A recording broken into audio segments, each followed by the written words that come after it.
sound of pickaxe on stone reverberates through the thin, poorly lit cave. A sound that rings loud in the underbelly of Esper's mountainous ring. Miners toiling away for coppers, seeking anything worth bringing back to cart, hoping to make profit.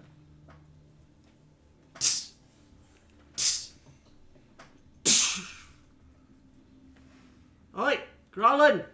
I think I hit something. Hey, on the sound there, you did. There's a shuffling of feet as the lantern light draws near a taller human and a stout, stocky dwarf now standing next to each other. As they huddle around a hatch buried beneath the stone, 7 feet in diameter and forged of a polished, near black metal, etched in dashes and symbols, unlike anything either of them have seen. Shit. What the fuck is that? Hells and heavens if I know. It's not even made out of anything, I know. It's not adamantine? Do you seem like the type of dwarf to fucking forget what adamantine looks like? You dim-lit dipshit. Alright, I'm sorry. There's a long moment of silence, save the echo of other miners unaware, many of whom will never see anything so unique like this in their lives. But these two found something truly unseen before, or at least not in a long, long while. It's connected to a tube or a tunnel or something. I can see that, Rhett. Should we open it? Oh, so you're fully burnt out then. By the shield of Turd, are you trying to get us killed? The boss will want to see this, you know. Yeah, I figured. Then you go get her. I'd leave you here with the...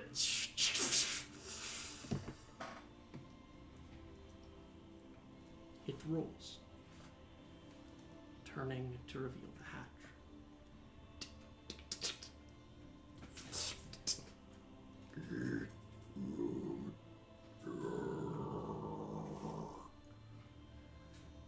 What's in the...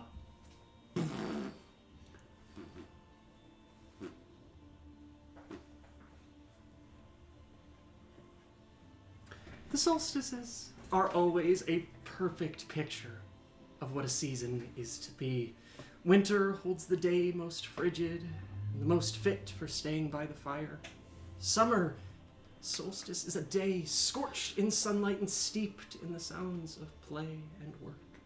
Spring smells of grass and flowers, rain and soil, and the autumnal solstice, ever and always, stirs with the earliest edge of cool autumn air. The leaves their most vibrant reds and oranges before their browning decay dries the trees bare.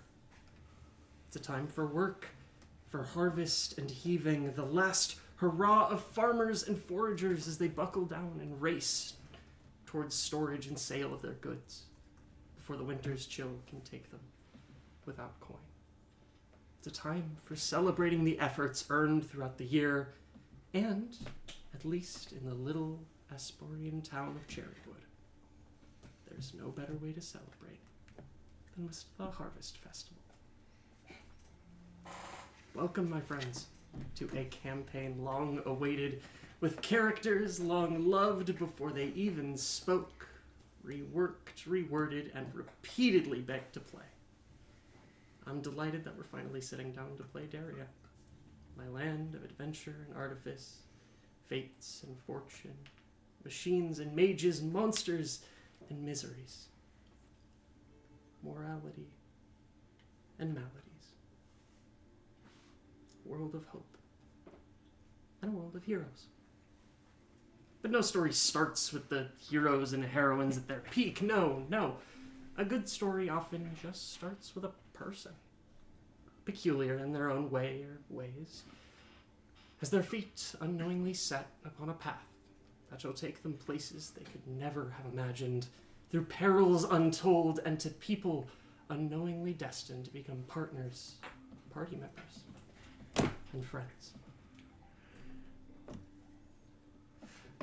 Mr. Harbor Goodgreen and his ass, who you've come to learn over the 2-day trek is quite literally named Old Bastard, have been ever so kind to you, if a little on the chatty side in Goodgreen's case. They've regaled to you his near entire life story as a farmer and forest staple and a member of the community of Cherrywood. It's a town known for its exports of hardwood lumber tinted slightly pink and the dense charcoal that it can be burnt into. But what's more, Cherrywood is renowned, as well as a small town can be, for its harvest festival on the autumnal equinox. And what do you know? As the sound of people in prosperity meets your ears, passing over cobbles on the west side. It seems you've so fatefully arrived, but a day before the autumn solstice. How befitting, and how fortunate. Whoa! Time out. Town map. That's crazy. Andromeda. You come in from the west side of town. Goodgreen pulling his cart off to the side here. Immediately towering near you is a stone pillar topped in a dome of brass. A guard tower, as you've come to see them. And then around, small thatch buildings cobbled near the base with wood supports, shingles of brick and slate and stone. For a small town, it's well built and sturdy, no thatch roofs like you remember some of the small towns in Esper having. It seems their standards have only risen in the years.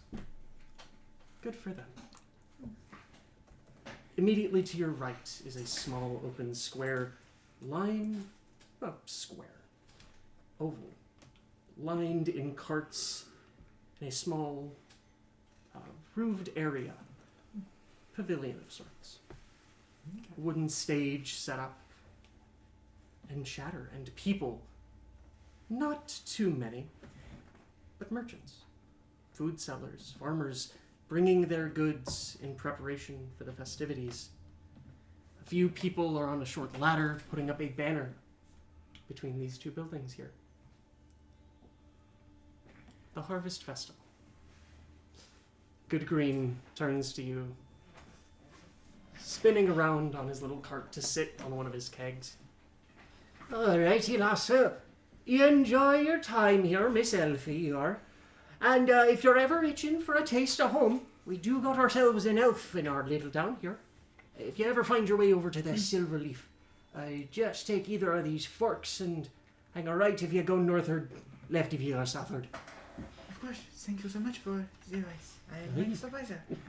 But of course, as you hop off and he takes the northern road, immediately people turn, stopping for a moment to stare before realizing they're staring, as they always do. Andromeda gives a small wave and then starts bouncing on her way to probably find a place to set up her tent. Fantastic.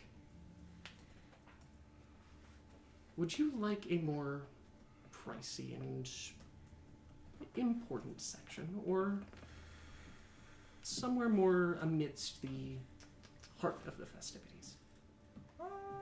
Probably the heart of the festivities. I think. Fantastic. Yeah. Then you don't even need to roll, because you stand right next to it. Nice. I will, however, have you roll me I believe you have mercantile lore, I do. for picking out your spot. To see just how good of a spot you can find. Fun fact, I'm still bad at these.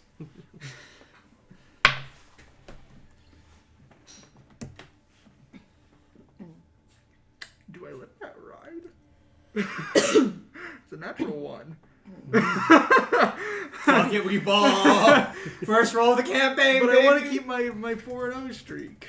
It has to end sometime. No, it Very doesn't. good. It doesn't. It doesn't. I have a hero point. I can do it. You can do it. You can do it. You can do Wait, it. before I do that, Eli, I Mhm. forgot to roll my d6 for the day.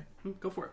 Let's skill check. So if I roll a 4 or a 6, it's not a problem. Mm-hmm. I did not roll that. That's strikes. That's fucking worthless. I can't use that. Do you let Yeah, it ride? I'll let it ride. You let it ride. That's the counter. Despite being a day early, it seems that this section has already filled up, mostly with locals bringing in their wares. Because they're so busy. I did not expect this of it.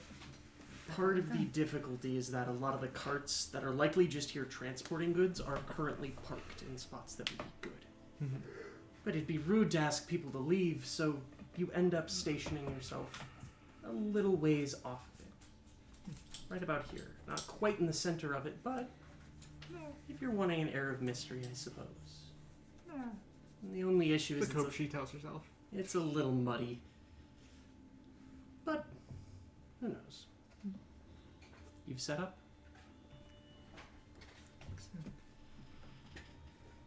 You settle inside. I imagine just waiting. Yeah. You don't have much of a stall to set up or wares to lay out. Nope. Just sign on the tent, sitting on the bank of a creek. Or river, whatever that counts as. That is a actual river, Okay. about 40 feet in width. No. Yeah. Largan and Gargan. As you're looking up, there are 3 water wheels built in this little section here. These 2 seemingly attached to the tallest tower there is here. Domed in gold with a large cog, almost like a mohawk of sorts on the dome. Nice. Just ticking away. A mix of steam and smoke pouring up from the chimney.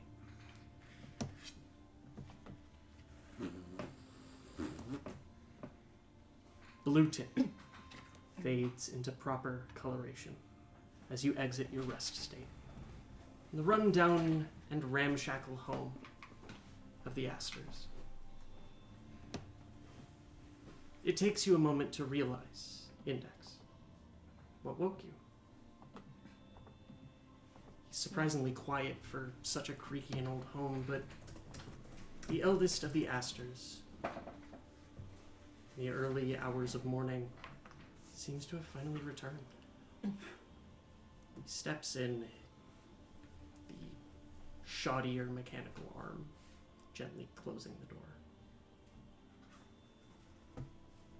He looks about the space, not quite noticing at first that you're awake. But at your first subtlest shift, he tenses a little. Oh, sorry, I didn't mean to wake you up. Wake If me you up. were sleeping. Were you sleeping? Do you sleep? I go on a standby protocol. Oh, okay. That's, yeah. It only lasts for 2 hours. I find that the majority of mortal kind is not going to wake me, so to speak. Well, I'm sorry to be in the minority if I did. So he looks about the space. He glances towards the bedroom door, still closed, towards the couch with your gnomish acquaintance still resting on it, and the orderly but still scattered alchemical bottles and medicinal supplies they've left out.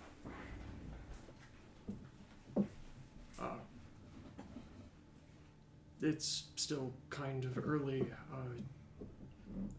I'd offer you coffee or tea, but I don't have coffee and you don't drink anyway. Would you like me to make some tea? If you don't mind, yeah, that'd be awesome. Of course. Yeah. Kettle's in the pantry. Not much of Yes. the storage. I will ensure that my compatriot that I've been travelling with very briefly is up and ready out of the house before the others awake. Best of luck. They wake up at some odd hours, sometimes early, sometimes late. It really depends, but I'd appreciate that. I don't mean to kick you guys out by any means, just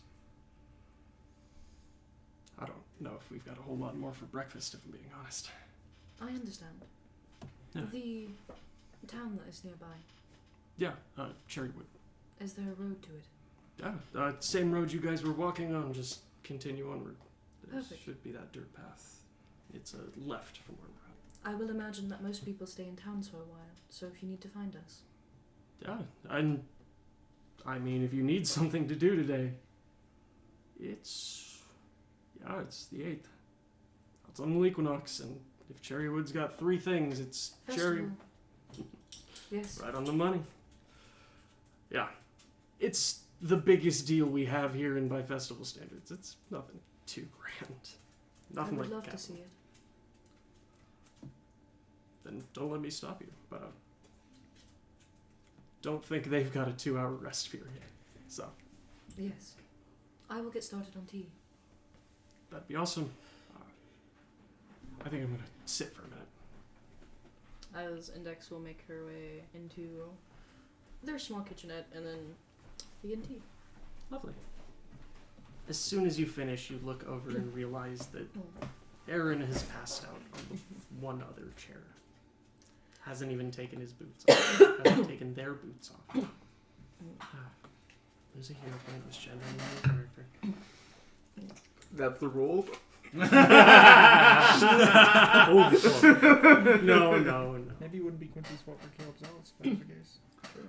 So, I imagine you set yourself on standby, keeping the tea warm over a small fire. And wait. Yeah, I'll play lullaby music. Fantastic.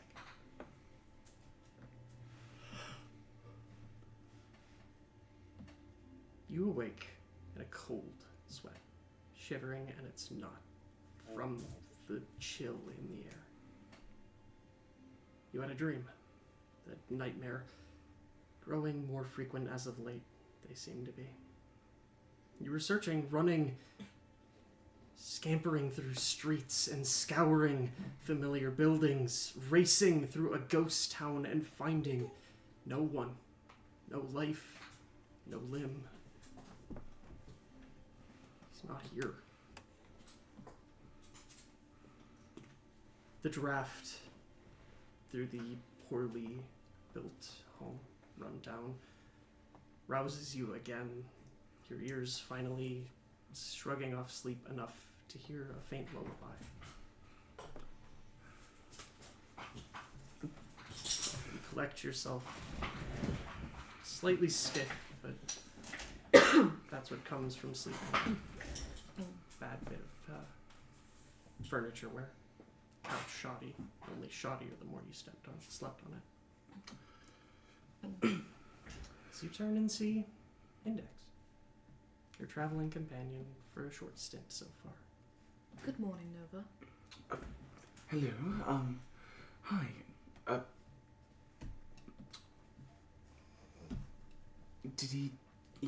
He wasn't there in the middle of the night, was he? No, he woke up early, but he has happened to fall asleep again. I have made tea and I've been keeping it warm. There is enough for 2. Well, thank you very much. Index, was it? Yes. Thank you, I will have some then. As Nova will walk over, take out like a little rag, dab it in like this clear liquid and just rub the outside of the cup real quick before. Is this the house's blend or is this your own? It's The wonderful house either only way. happens to have chamomile, which you should only have at night time, so I use some of my own. I will keep that in mind. It's wonderful. I heard there was a festival happening soon. Yes, today, actually. Thought we had more time. Okay, well, are you heading there? Yes. Asta says that the festival is the biggest thing in Cherrywood. Yes, and I think we should probably head in together. I Of wouldn't course. want you just... I don't know. Well, it would be useful if you did not step on any more poisonous plants. We are not in the woods anymore, and I have learned my lesson. We are travelling from here to Cherrywood, which counts as the woods. Well, it's going to be a longer road, and that really only happened whenever I was off. And truly, I was really off my game. I was trying to find wild lilies, and I... You're being loud. He is sleeping.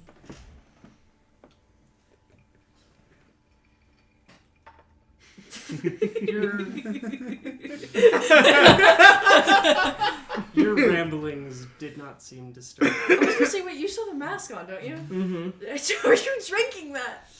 Like a bird. like a bird. Like a bird. Dear God. Anxiety. Yeah, oh my God. Your ramblings did not seem to wake Aaron, but you do hear a good bit of clatter coming from the only other room in this house. I will go check on that.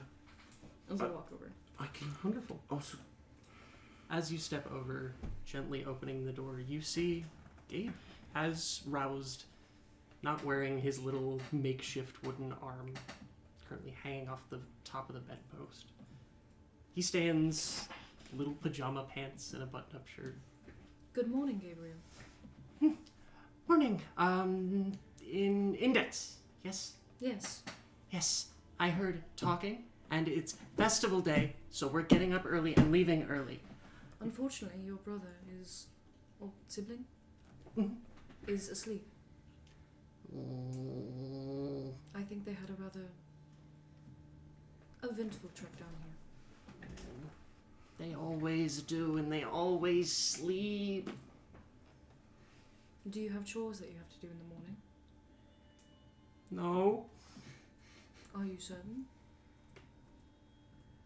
Yeah. Perhaps if you wanted to wake up your siblings and get your chores done. Okay. Aaron doesn't have any chores. They're all on me. Ooh, can I have your help with something? Aaron normally helps me, but as he scampers onto the floor and from under the bed pulls out a small piece of flat wood, and on top of it, various bits of metal and two large, two smaller wheels. Some fabrics. Deconstructed. It's a wheelchair. If Gracie wakes up and she's feeling better, we were talking and she says she wants to go to the festival again because she missed the last two we were here for. And I think she's going to be really strong today because Erin said she was going to be strong and I gave her all of my strength. So she wants to go. And she can't walk, so. Of course. What is this? It's a wheelchair. You set it up so that the wheels attach here along the back. So he starts to lay it out. And Yeah, Index will walk over and crouch down as the 8 fingers that she has stretch out and start touching various pieces of the wheelchair. Just trying to figure out what pieces move and attach. Yeah. It's not a very complex bit of machinery. It's more like a frame of a chair with wheels stuck to the side. And you piece it together rather easily. Fingers working deftly as little bolts and screws to keep things together, as Gabe just sits back in awe for a moment. There we go. That should work. Mm-hmm. Wow. How far do your fingers go? Not very far. That's farther than mine, as he holds up a finger. Wow. I can't bend mine like that. But, chores. You said chores. Yes. Is there anything you need help with? All of the dishes, I think, are done. The garden needs to be checked and watered unless it's really dewy outside. It's fall, so it's not that dewy. And then, make sure the house is clean as it gets, and then we should be good. We should be okay. And breakfast, we have small fruit here, as he scampers out to the pantry, and there's little wrapped, almost like dried fruits and ration material. Sparsely picked, there are a few pieces having bites. Not nearly enough for a full meal, but it seems like they've been stretching it out. As he takes a small bit of bread and some berries, heads outside to their little garden patch, and just begins going through his daily chores. Yeah, when he gets close to finishing his chores, I will walk back up to Aaron. Aaron, who is still one arm crossed over their chest, the other legs crossed on the chair. Yeah, I have a cup of tea in my hand. Good morning, Aaron. Morning. Hello. It is currently 7:57 a.m. He pulls back his sleeve to reveal a wristwatch. You are likely more accurate than this thing. How long have you been off? Gabriel is currently finishing up his chores. I'm impressed. He normally tries to get out of them when we have stuff to do. Yes, I have let him held off from waking up Gracie or you. That's good. Dr. Nova is up as well. Morning. Hello. I'm ready to go whenever you all are, but I can do last minute checkups before we head in. Yeah, that's probably smart. I always hate leaving Gracie alone, but Miss Marion should swing by today, assuming she's not too busy at the festival. Her wheelchair has been constructed. Oh, we did not see a wheelchair earlier. It folds up underneath Gabe's bed.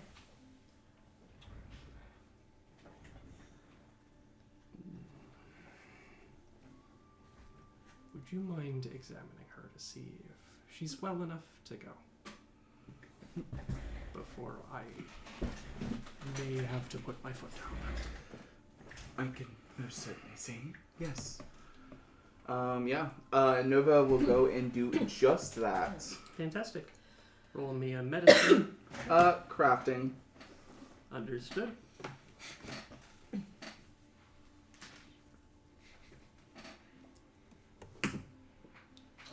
This is gonna be 19. 19. You go in and, despite not being roused by anyone, Gracie's sitting up. Pillows propped behind her.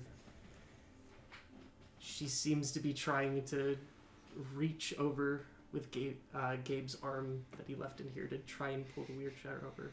Her arm thin and frail under this nightgown, shaking as she does, but she's lifting her arm. It's fantastic. Yeah, as Nova will make their way over to the chair and be like, it's not. You shouldn't be exerting yourself like that. If you need something, we could get it for you. I'm just here to do some checkups to see how well you're recovering with the medicine that was administered yesterday. I'm not sure if you remember. You were a bit out of it. My name is Dr. Nova Mosslander. Is it gonna taste bad again? So, medicine, usually the herbal remedies that I can come up with are usually bitter. Though, some people like the bitter taste in things. That's why adults love coffee. I don't like bitter things. But if I have to, if I take the medicine, can I go to the festival today? I'm feeling good. I'm not coughing very much. I haven't coughed in like 10 minutes. That is a wonderful record to keep up. What I'll do is I'll be taking an examination, writing down notes, and share that with Aaron, and, well, they'll decide. I'm not your keeper or guardian, so I can't make the call, but you're doing a lot better, seeing as though you're sitting up and speaking with us. Aaron hasn't let me go in like years. I don't even remember the last time I went. So I'm going today. Even if Gabe has to push me. Yes, sometimes it can be a bit of a tough decision, seeing as though you... I'll start with the examination. And with a 19, she's well enough. It's probably not the brightest idea, given she's only been getting better for a night. But colors return to her cheeks. her arms, while shaky, are able to move and rest. So long as she stays in the chair and doesn't try anything too strenuous, she'll probably be okay. May have to exit the festival a little early today, but... Yeah. Nova will take the chair and move it a little further out of the way and be like, now, you want to make sure that you're able to go to the festival, right? Mm-hmm. You cannot overexert yourself in the morning. If you use up all of your energy, you won't be able to enjoy any part of the festival. Okay. She lays back down, like, perfectly flat, not even moving a finger. That's the spirit. I'm gonna go talk to Aaron. As you do. Aaron, at this point, is in the main room with Gabe, who's finished up his chores. Look, I sent the doctor in, and it's their call, alright? I know I've been strict about it, but she's been sick in the past, you know that. But she's not sick anymore, she's getting better. Getting better doesn't mean better yet, Gabe. But she's sitting up, and she shouldn't be. Did you help her up? No, I didn't. Doctor, you're back. Yes, I just came back to share some of my notes with you all. I was looking over. Her temperature seems lowered. She has a lot of color restored to her. Her energy is clearly up. She was trying to get the chair whenever I had walked in, so she has enough to raise her arms, at least up to shoulder length. Overall, looking over her condition, she is capable to go into the city. Is it a good idea? So, she can go into the city. There is the risks of if anyone in the city were sick, carrying any sort of illness or that, it could send her into something possibly worse. But that is your call. She is doing better, and she's on the road to a full recovery. That I am certain of. I can do what I can to see what preventative measures I can do on my end to help lessen those chances if those are your anxieties, but, I don't know. You told me to give her my strength, and I gave it. I'll be with her all day. I'll push the chair all day. I'll make sure she stays away from sick people and coughing people and even sneezing people. I won't even sneeze. Promise. Fine.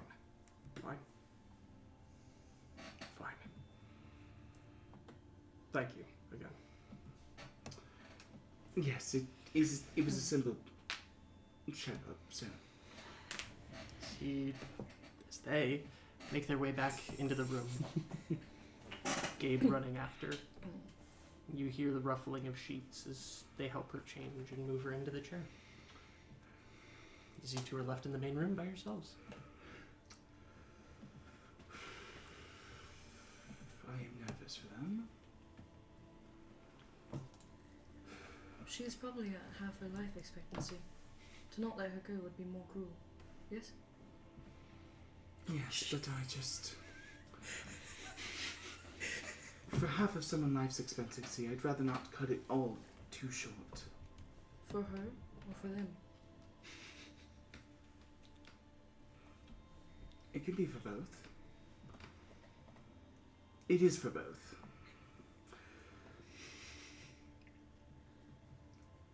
I'm hungry.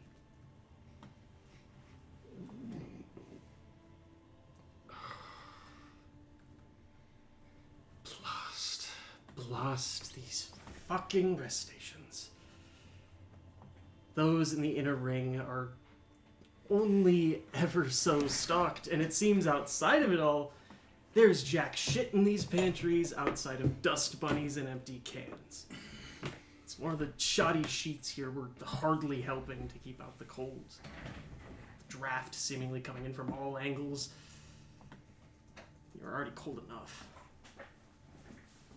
But hey, a recently gifted bedroll at least seems to help. Your burly brute of a traveling companion is still snoring on his bunk. The morning light on his face from the shoddy and dirty skylight is doing nothing to wake him up.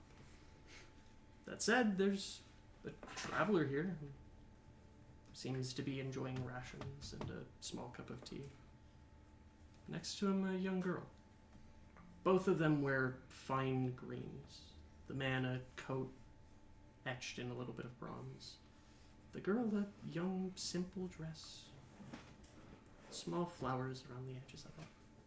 Both of them blonde hair that falls to their mid-backs. The man with a shorter beard. He wears glasses and seems to be reading a newspaper. A few books tied to his bag. A bow and arrow over his back. Morning. Sorry, we came in a little late. Coffee? Oh, if you have anything, absolutely. Always happy to share. What are you reading there? Oh, just weekly paper. Anything good? Interesting, at least? Crimes, scams caught, theft, grand theft, over in Trueford, no less. A little closer to here than I'd like, but... Fair. Headed into Cherrywood for the festival? Every year. You're doing the same, I imagine? First time, actually. Just passing through. I just happen to be lucky, I guess. Yeah, well... It's always fun. Is Cherrywood known for the festival, or is it, Cherrywood's known for the cherrywood and charcoal from it, but if you've passed through at the right time, you tend to hear about it. It's like the one thing they do. So, it's nice for a small town. Nothing the inner ring has, by any means, but... I haven't had the fortune of visiting, so, Oh, and I don't mean to presume, but you seem like the kind of person who's already been on a hot air balloon. I've heard this year they have one, though. That would be interesting, yeah. Oh. No, I am, my dad is, from Garush, so I'm just headed south. Oh. I'm sorry, I wouldn't have assumed. It's alright. Not many people do. Yeah. If you don't mind, William Bell. Nice to meet you. This little one here is, he ruffles his daughter's hair. This is Donna. Gara. It's a pleasure. And the lug over there who's going to be sleeping for another hour and a half, I suspect is Geigen. You suspect? Oh, He's the not hour. a morning person, so... Oh, well, this one isn't either, but on holidays always, the kids seem to change up there too. Getting up before the sun. She's certainly trying to change mine, hence the coffee. That's fair. Oh, here. She hands you the paper. Nothing interesting there, and I've already messed up the crossword, I'm sure. Carl will flip through the paper. Anything catching my eye, or Roll me a perception check. yes, please. Nothing. There's no crime happens in Esper. No crime ever happens in Esper. There's no war in Bossing Say. That is a... I can't do math in my head. 23. 23. You're looking for a few very specific buzzwords.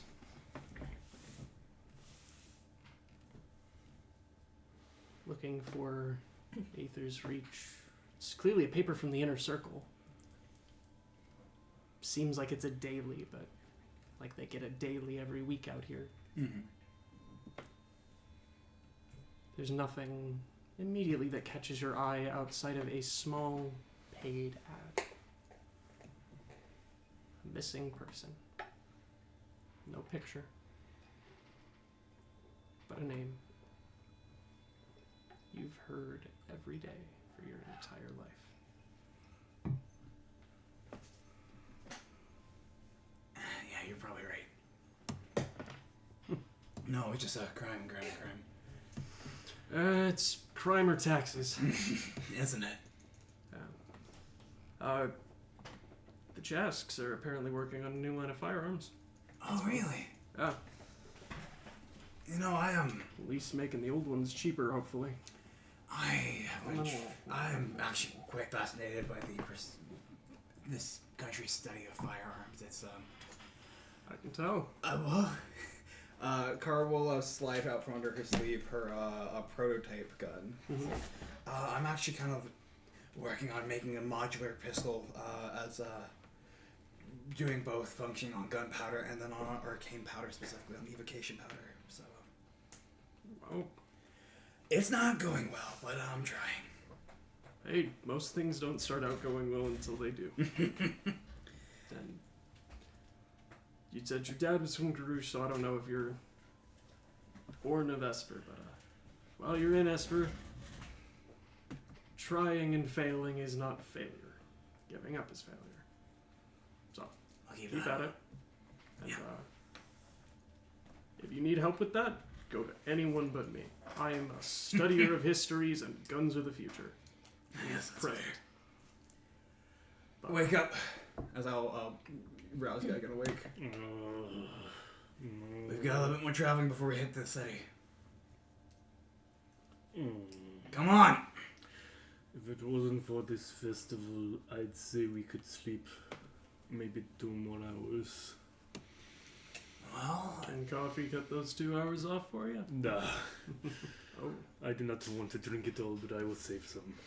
no, you can. I've had my cup. oh my. He saved a little bit. Thank you. Oh, tastes terrible. I thought your parents would have been better about raising a child to go out on an adventure. From the very little you've told me. They tried their best, but mornings, I am not very good in the mornings. Sorry. Alright. Well, we're heading the same way, and traveling in a larger group is usually a good idea. Absolutely. To pay you back, I can carry some things for you. I will be muscle. Hey, I appreciate that. I'm actually bringing a small batch of books. He gestures to a larger bag that he's been lugging around. It What? seems to be like an oval duffel that's almost rectangular with the amount of books stuffed into it. Perfect. Yeah. Tell me This when to little go one, and I as he will grab gestures it. to his daughter, who has picked up the container of coffee you had and has finished the rest of it. You're not supposed to. Oh. It sounds like she is going to have a lot of energy for today. Yep. Hey, it's a good day to have it. Indeed. You ask next time, okay? She just nods. It's surprising you both sign something. He signs back. Ruffles her hair. Alright. Books. Ready to get going? William, by the way. Yeah. Go again. Damn. Fine piece of machinery you got there. Indeed. I hope it would be good. I spent a lot of time on it. Well, your efforts have paid off. Big old smile on his face. The little girl is just beaming up at you as you're showing off her arms. Would it be okay if I gave her a little ride on my back? Save me the shoulder pain as he. Alrighty, let's get going. Yeah. A very exaggerated Yeah. shake from side to side. I let her pilot me like a big old mech. Adorable. Shit. As you guys approach, Terminal. not from the west, but from the east. Superior direction. Superior direction. How are we gonna march west if we don't come from the east? Andromeda. You've been awoken as you always are. Affirmations and perfect temperament. There's vendors already set up and open. Not as many as you would have expected. Seems like people are still spending the morning setting up. But there's stalls, warm food, drink. You even smell some coffee, which you haven't smelled in ages, and it smells atrocious. I imagine you wander around. Yeah. Buy some food, the sort. Lovely. Just mark off a copper. Forgot how cheap it is to live with poor people. You ask around, and it doesn't seem like the festival is going to start until noon. People still prepping, and farmers making their way in from their homes. Is there anything you'd like to do to set up? Advertising work, or just wandering around? Just wandering around, keeping an eye out. Fantastic. My curiosity more than anything else. Yeah. Roll me a d12 if you don't mind. Assuming you have one easy on hand. I've got one for you. 2. 2.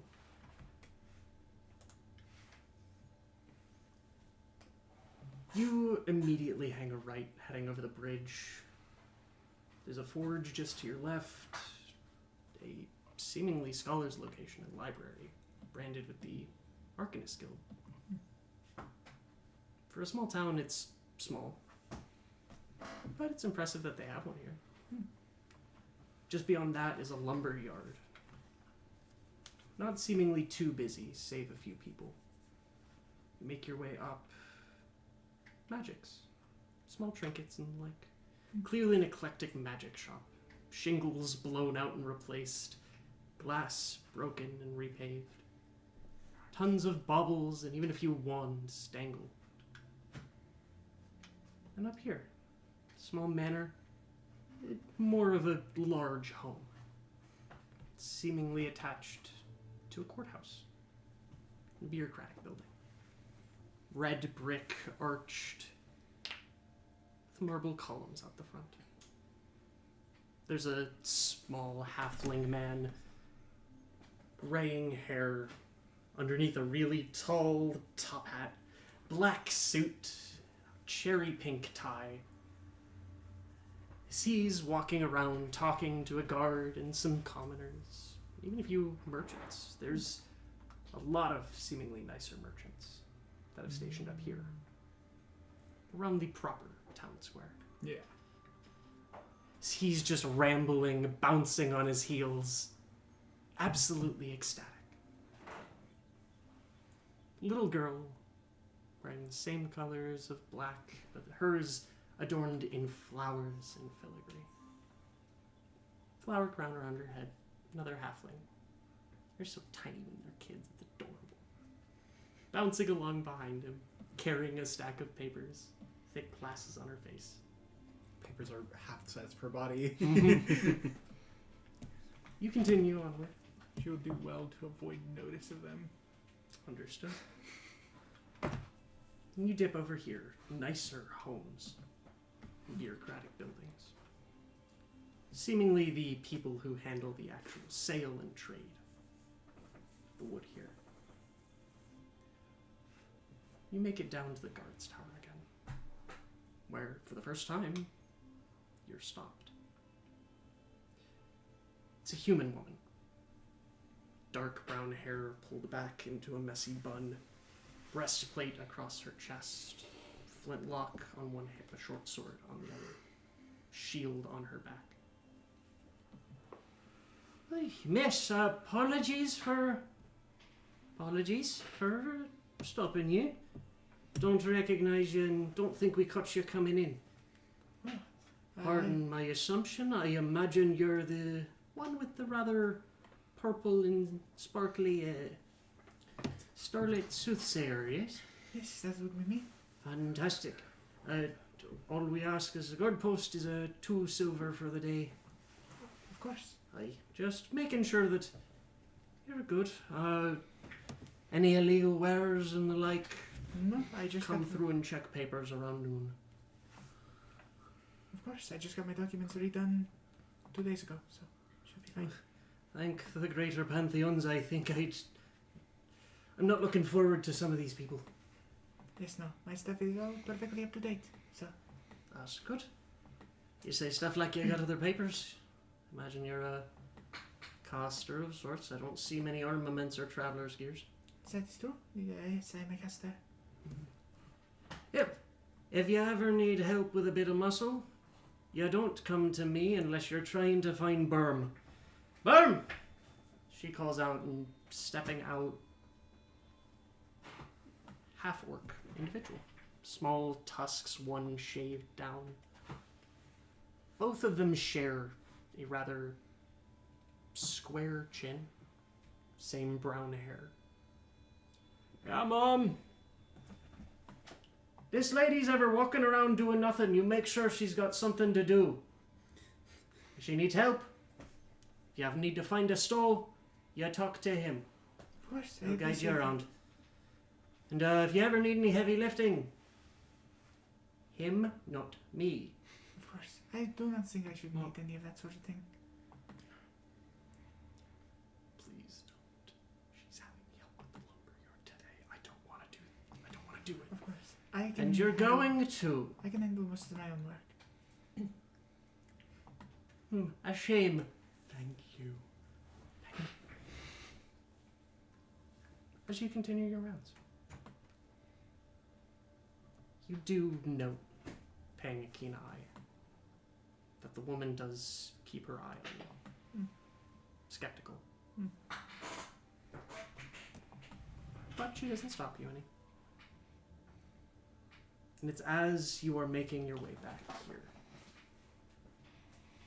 that a crowd starts to form up here. Not many, but a good few people, stopping and gawking.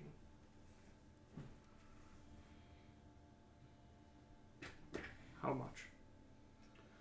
How much Stocky 40-year-old man with a beer belly and a nice vest on, small bow tie and monocle, black hair slicked back. How much? Just even for a small inspection. I apologize. You all have been It's- stopped, swarmed immediately by townsfolk gawking and merchants immediately opening their coin purses. There is no price suitable for that. You sure? Not mine to sell and not yours to buy. Understood. Aaron, there's no way. Nope, not me. Not any of ours to sell. So they're just free roaming then? No. Say, Aaron full wraps his arm around. Not for sale, Marcus. You're right, not for sale. But if you happen to say want some coin for a blueprint inspection, or even just a sketch, please. Sure. Maxine is a good enough artist. I can get something. Anything. Nothing? Nothing? Again, apologies. Not ours to sell, not yours to buy.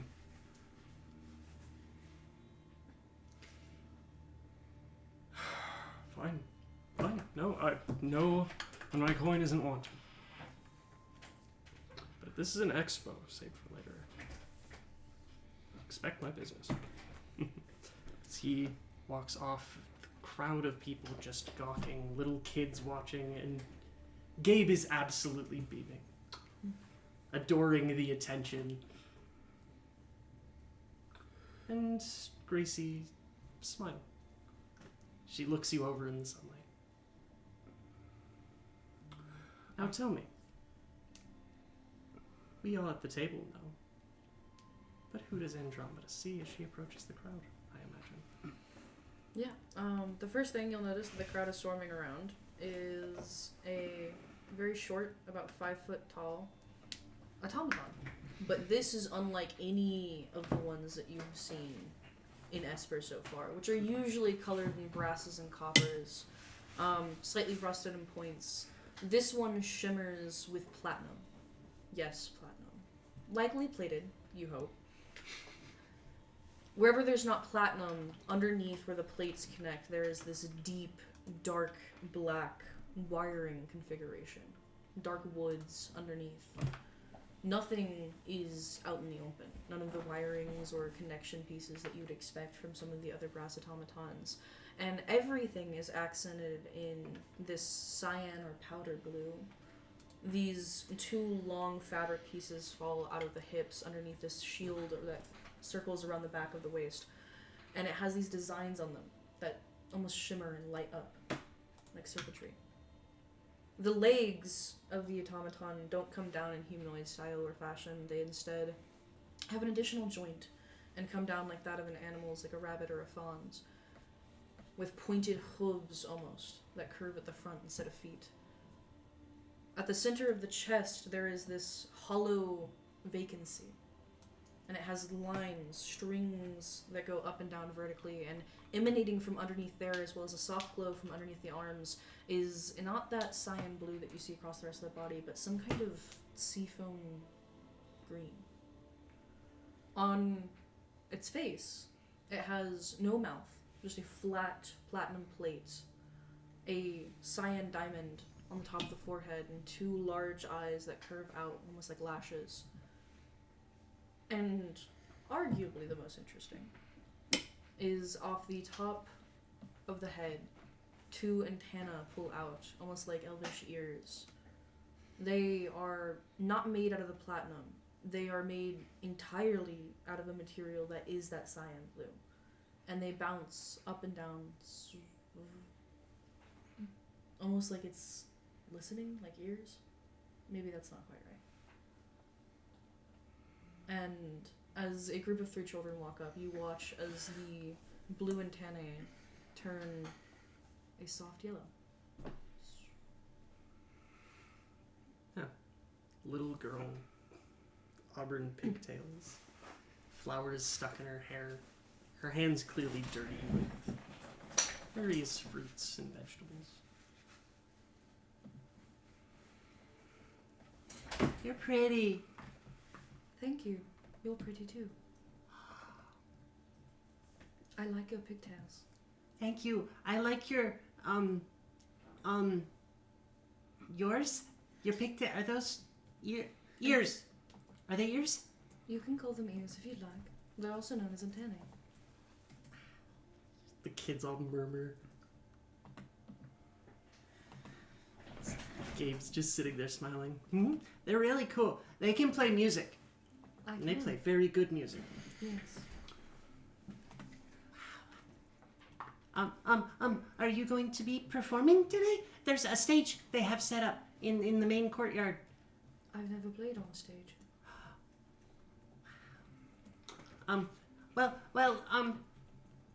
They let people play for free if you think you want to. Anybody? You do not have to sign up. There's a sign up list, but that's just to make sure that you have time to get on. Well, of course. Yay. Do you know where the sign-up list is at? Hmm? Would you mind writing down the index? How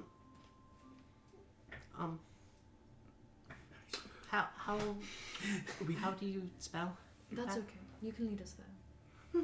And she holds out a hand and then flinches back at seeing your not quite hands. Yeah, as 4 fingers will extend down, and as 2 of them extend out and wrap around hers just gently.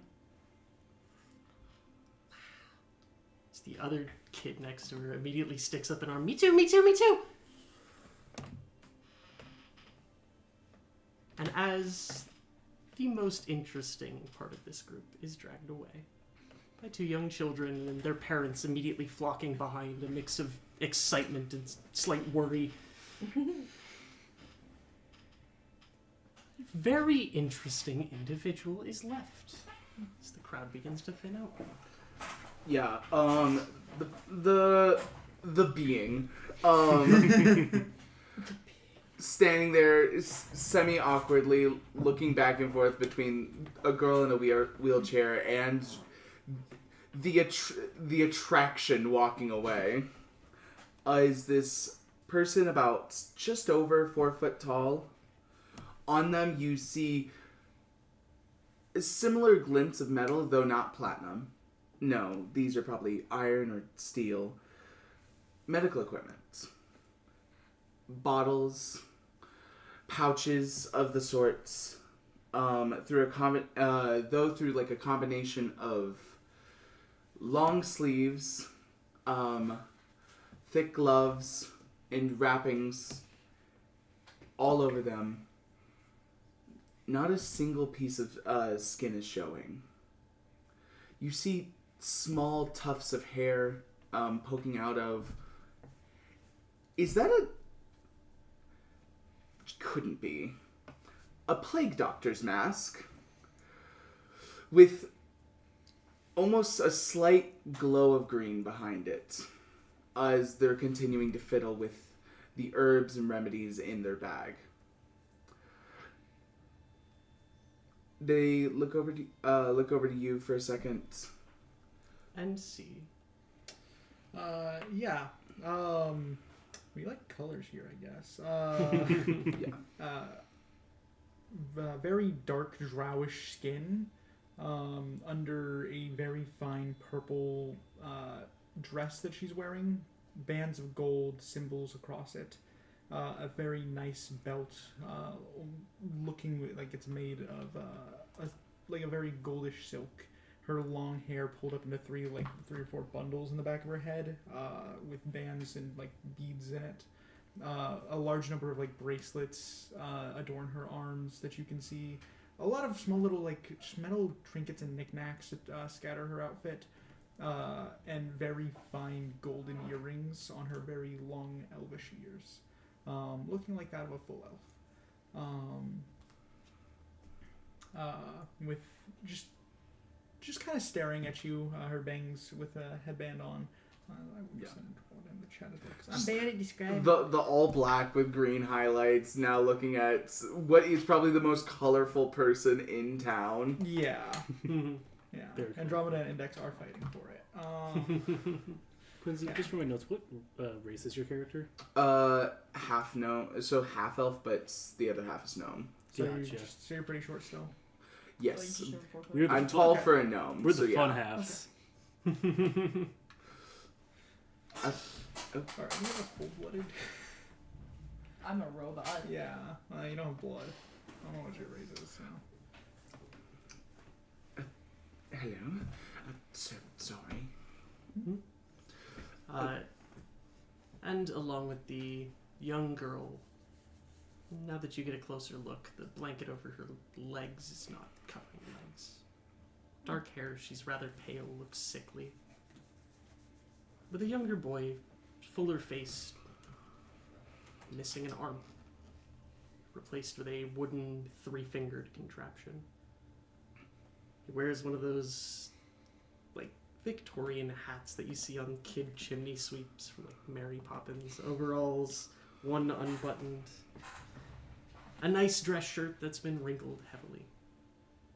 Pushing the wheelchair, and next to them both, wearing heavy boots, tucked into brown pants, a simple white shirt. Also missing an arm. This one more a iron or tin, hollow framed, bit more dexterous than the other. Mm-hmm. Shaved sides, brown hair pulled back into a small ponytail. Very androgynous, slightly more pointed features. The hair having side shaved with cog patterns and gears.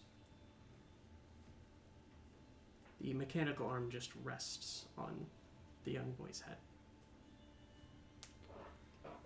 Sorry if these two are going to stare. They are totally staring. It's fine. I find that most people stare at elves. Yeah, so I don't mind. As Andromeda will bound over to you, her just kind of like bouncing, like nearly skipping. Her hair falls just ever so slightly slower than it should. She bounds up to you. Hello, sir. What is your name? You all look quite interesting. Thank you. I also get that on the occasion. Yes, if you dress like that, you're going to draw attention. Eyes on me is not my worry. My name is Dr. Nova Mosslander. Oh, so you are a doctor. It's not just a get-up? No. It is my life's work, yes. Oh, you must be rather good at it, considering you have such a interesting acquaintance that travels with you. I like to think that travels just have you bumping into oddities all over the place. Oh, I would agree with nothing more. I'm Aaron. Oh, Aster, yes. older sibling of. He taps the young boy's head. I'm Gabe, and this is Gracie. She's sick, but she's a lot better today. Oh, yes, of course. Nova would have insisted that Gracie wears a mask and has a spare mask for Gracie Like to a wear. full plague doctor? No. Okay. Yeah. I had to double check. I had to No, double like check. 2 full plague doctors mask. That was an important Yeah, question. extra long beak. Okay, well, just had to double check. That was important. Yeah. That is good to hear. I cannot say I know much about sickness. It is not something that exactly troubles me. Right, Can elves not get sick? No, we certainly can. It's just not very common. Oh. And if we do, it's just for a blip. Yeah, like a year. Did you know that? You knew that. You definitely knew that because you're smart and cool. I do have studies about how diseases affect different races. Whenever they do mean a blip, they do usually mean the same amount of time, unless there is specifications to just ease a blip to them. Expanded lifespan and all that. Though I don't know your instance. No, you are entirely fine. You should stop by my shop. I run a store, not a storefront, a tent here for the festival. It's called the Starlight Soothsayer. It's down the southern path. If you go just before the bridge on the right. Well, that sounds wonderful. Do I have anything to look out for? It will be very clear. Okay. I like to draw attention. That I see. That's... We have quite a few people here that don't mind having eyes on them. This kind of person, yes. But yes, I would love to stop by. I have been ecstatic to show up and be at a festival. Missed the last few. Happens during study sessions. I would not know. As I imagine you step away. Yeah. After making sure the oddities know to show up. Precisely. The little boy is tugging on the older androgynous individual, begging to go. As this crowd disperses, another, much smaller, shows up on the eastern side of the city. Just for some blueprints, I mean, fascinating arms. You do not see a lot of malleum prosthetics around here. And see, I've been actually working. Say, taller, lanky man. No. Okay, sorry. Even a man in his 50s. Gray hair, a small goatee, glasses on his face. I have been working on trying to get attachments and exterior designs carved out of cherry wood for just your kind of arms. And you know, not to be insulting, but some of your plating seems like it could use a little bit of extra decoration, you know. No, I More agree. form for your function, you know? It's nice to have some personality Of course. with all the function. Now, you just head up southeast side of the southwest. Northwest. Wow, I'm bad with directions. I'm It is okay. so I am distracted. You just head up there. Ask for Ben. That's my first name. Most people will know me as Hartlett.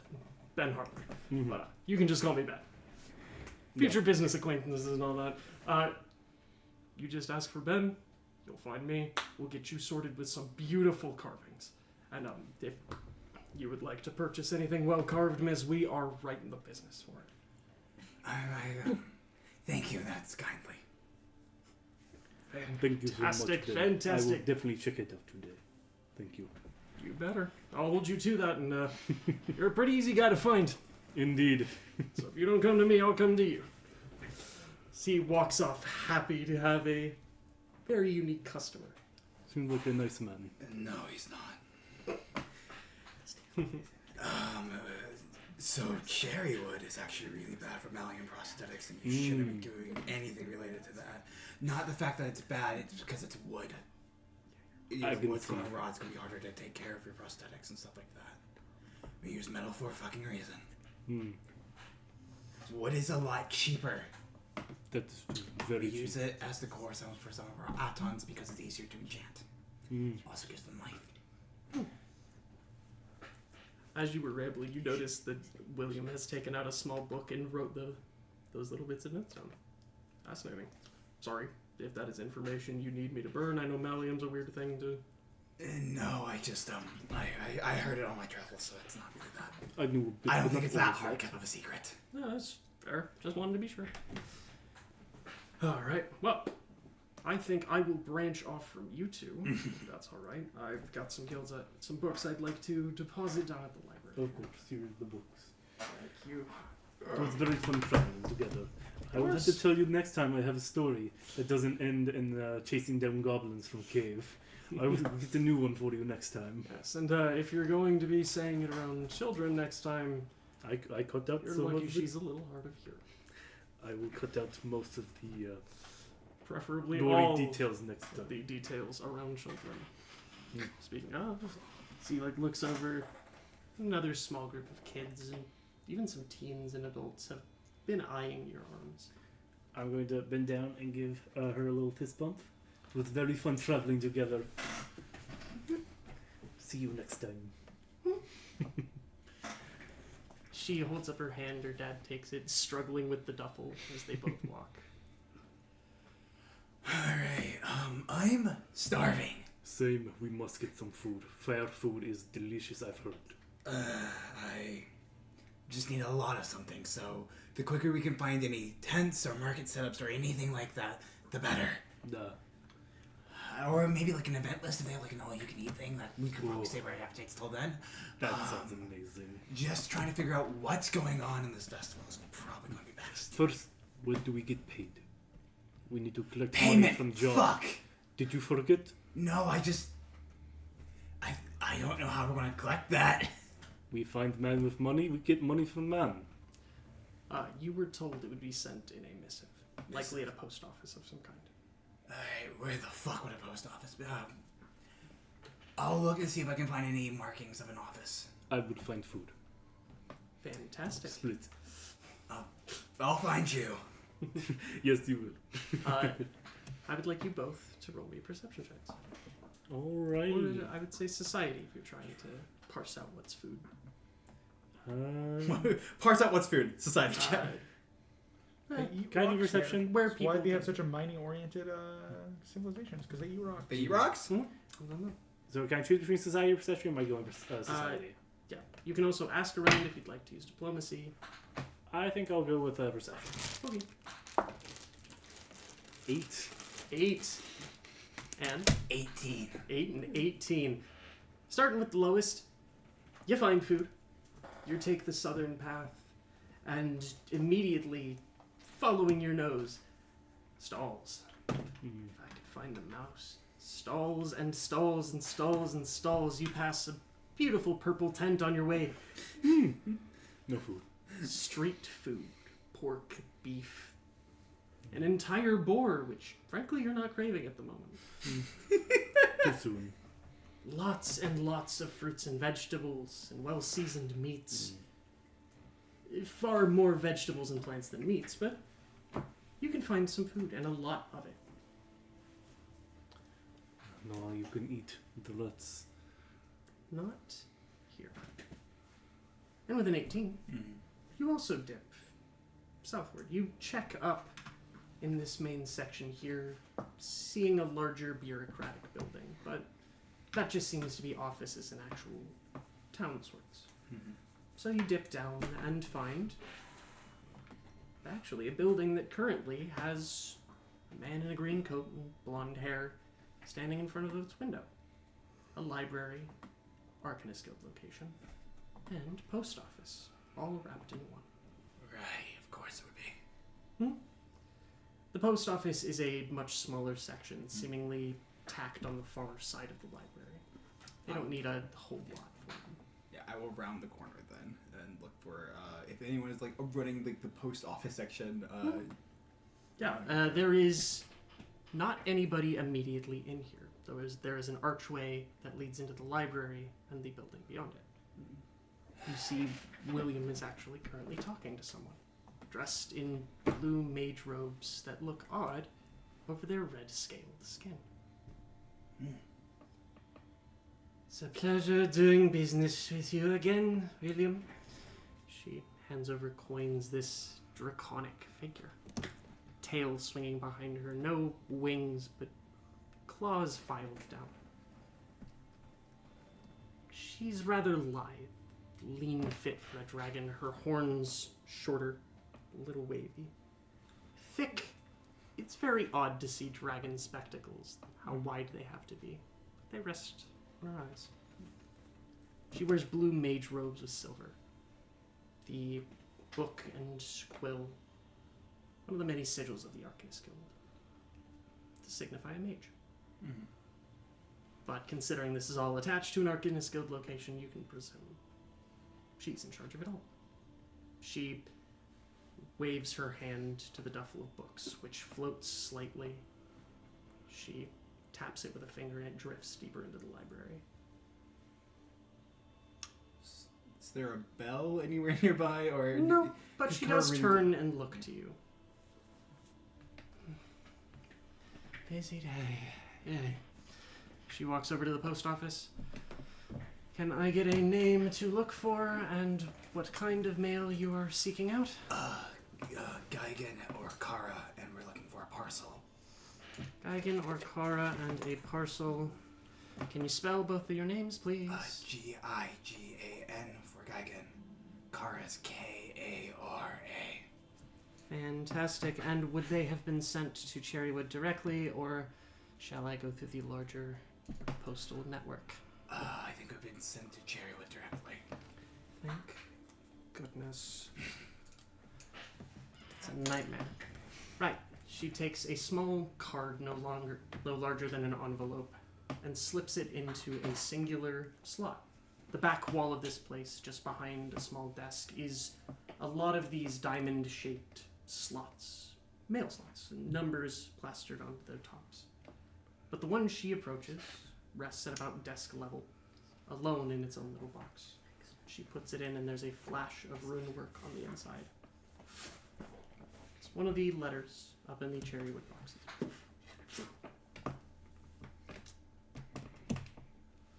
Oh, yay, it's from him. Yep. Sounds like there's coin in here.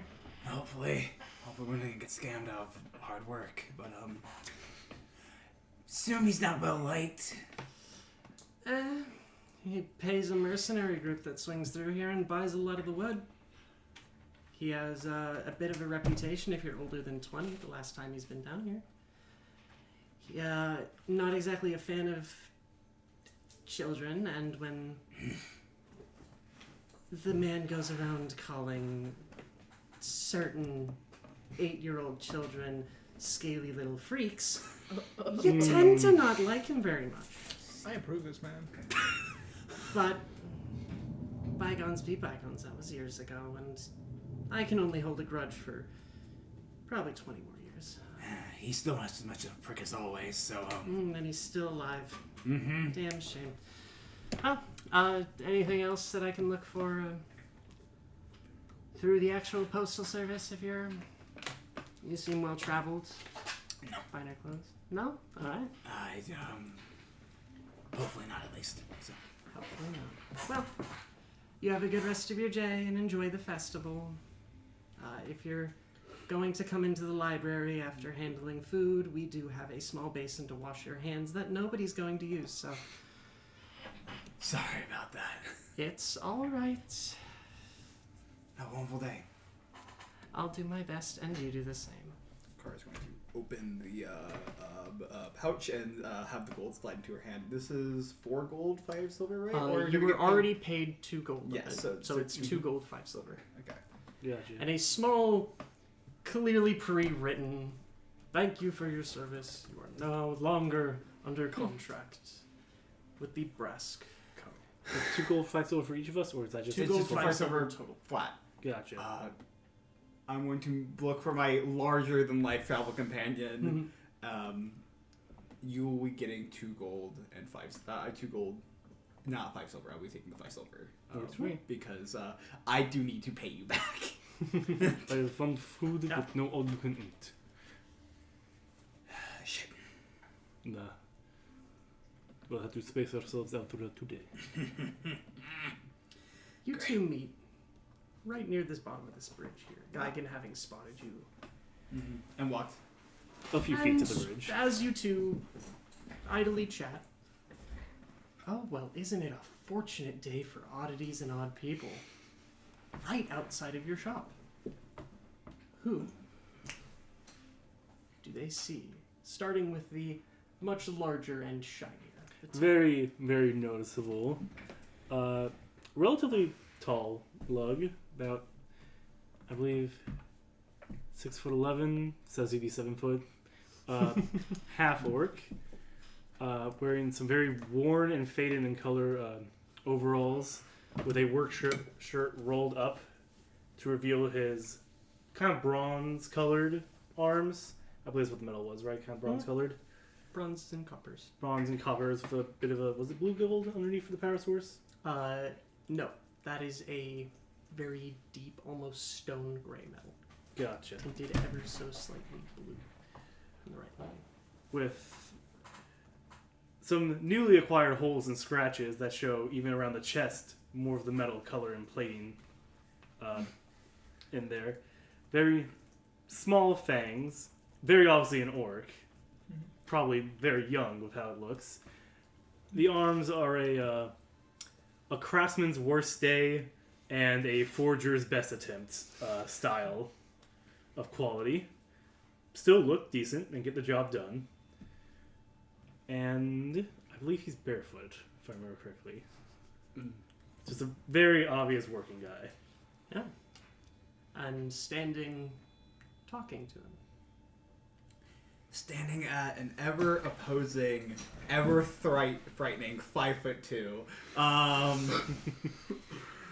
You see a short, half elvish woman. She is decked out fully in her best winter gear, which is about 2 months too early. She looks more at home in a snowstorm than she would in the middle of autumn. She has a Russian style hat that is made of these dark blue fur on top and then this bright white fur that wraps around to the edges. She has a short brown bob, silver eyes, the tips of her ears kind of peeking out. She has slightly tan skin. She wears a very heavy jacket with 2 different bandoliers of bullets strapped around it. On her side is a very ornate looking saber or scabbard. That's what it's called. Scabbard with a rapier inside of it. She's wearing these thick boots. She has 2 gloved hands and a cape draped along her back. That has sort of this blood red thing. She was wearing a brooch that has a silver gem on her chest. That is who you see standing next to this tall, imposing figure. I do realize I also have a portable rail on my back. What the fuck? Okay. It's a gift from my mother. It's the hole maker. Hell yeah, it is. I looked around for food and it's just mainly over here in this purple tent too with nothing in it. I won't. Oh, hello, sir. Oh. It is interesting to see you two in front of my tent. I found only the purple tent. Hello there. Hello. It's good to meet you. What is your names? Gara. Gara. Geigen. Geigen. Interesting. You two also seem to be travelers visiting, yes? Yes, that's correct. Are you visiting yourself? Oh, yes, I am a traveling salesperson of sorts. Yes. Mm-hmm. Could I offer you in a reading? It's only a silver piece. Can try your best. No, it is not a palm reading. I knew that. I practice tarot reading as is what I do. Would be a fun way to start a day at festival. It is 100% true. 100% true. Good odds. I am good at my craft. Just because it doesn't make sense, just might mean you don't understand. I know, I fully have the understanding that fortune tellers are real. That's good. I don't. There's just as an oddity between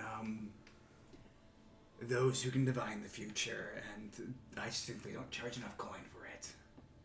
Oh, I'm not letting you change the future. That is much more. That's not what I. If you have 50 gold, I can do that for you. Ooh. I do not. That's the imagine price you tag have I was 50 looking for. Never. No, I don't have that on me. I do not imagine. I Do do you those do very payments for future badly. change? Unfortunately, not. I need the But what if payment I of could that. get more money in future to pay back? Unfortunately, I need the coin to purchase the ingredients to perform it. I make very little money off of that ritual, actually.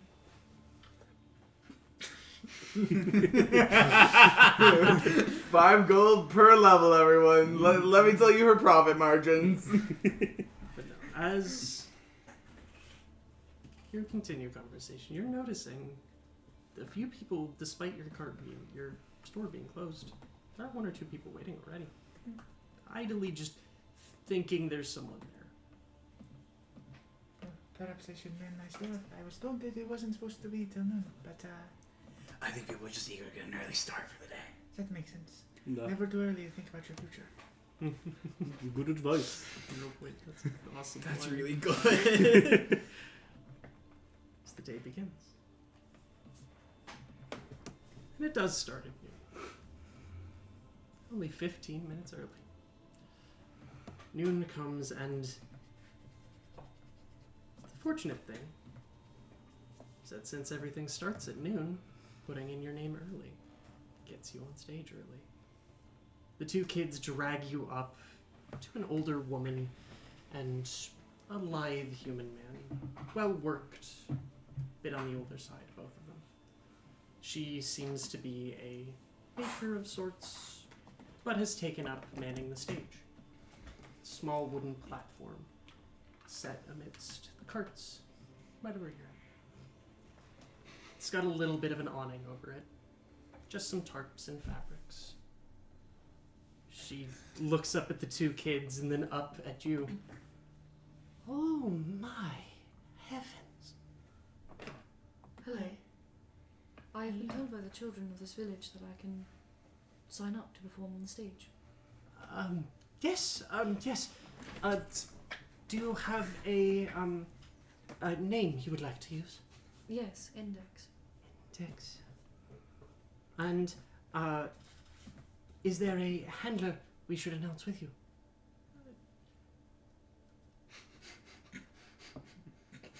I will take your silence as a no. Alright. We do not have many who have already signed up. Would you like a earlier slot in the day, or something more towards the afternoon? Whatever fits best. Alrighty. Then, if you're willing, but 15 minutes, and I'll even add you in a second location. If you can be here just in the next 15, and then come back around early afternoon, maybe 3 or 4 o'clock. Of course, yes. Yes. It's not usually too busy, and if there's ever a lull and you'd like to return, please, I'm sure the town would love to see you. Of course, yes. Here, Max, if you could please. It's the older gentleman steps up. Oh, I imagine you're a solo performance then. Yes, traditionally.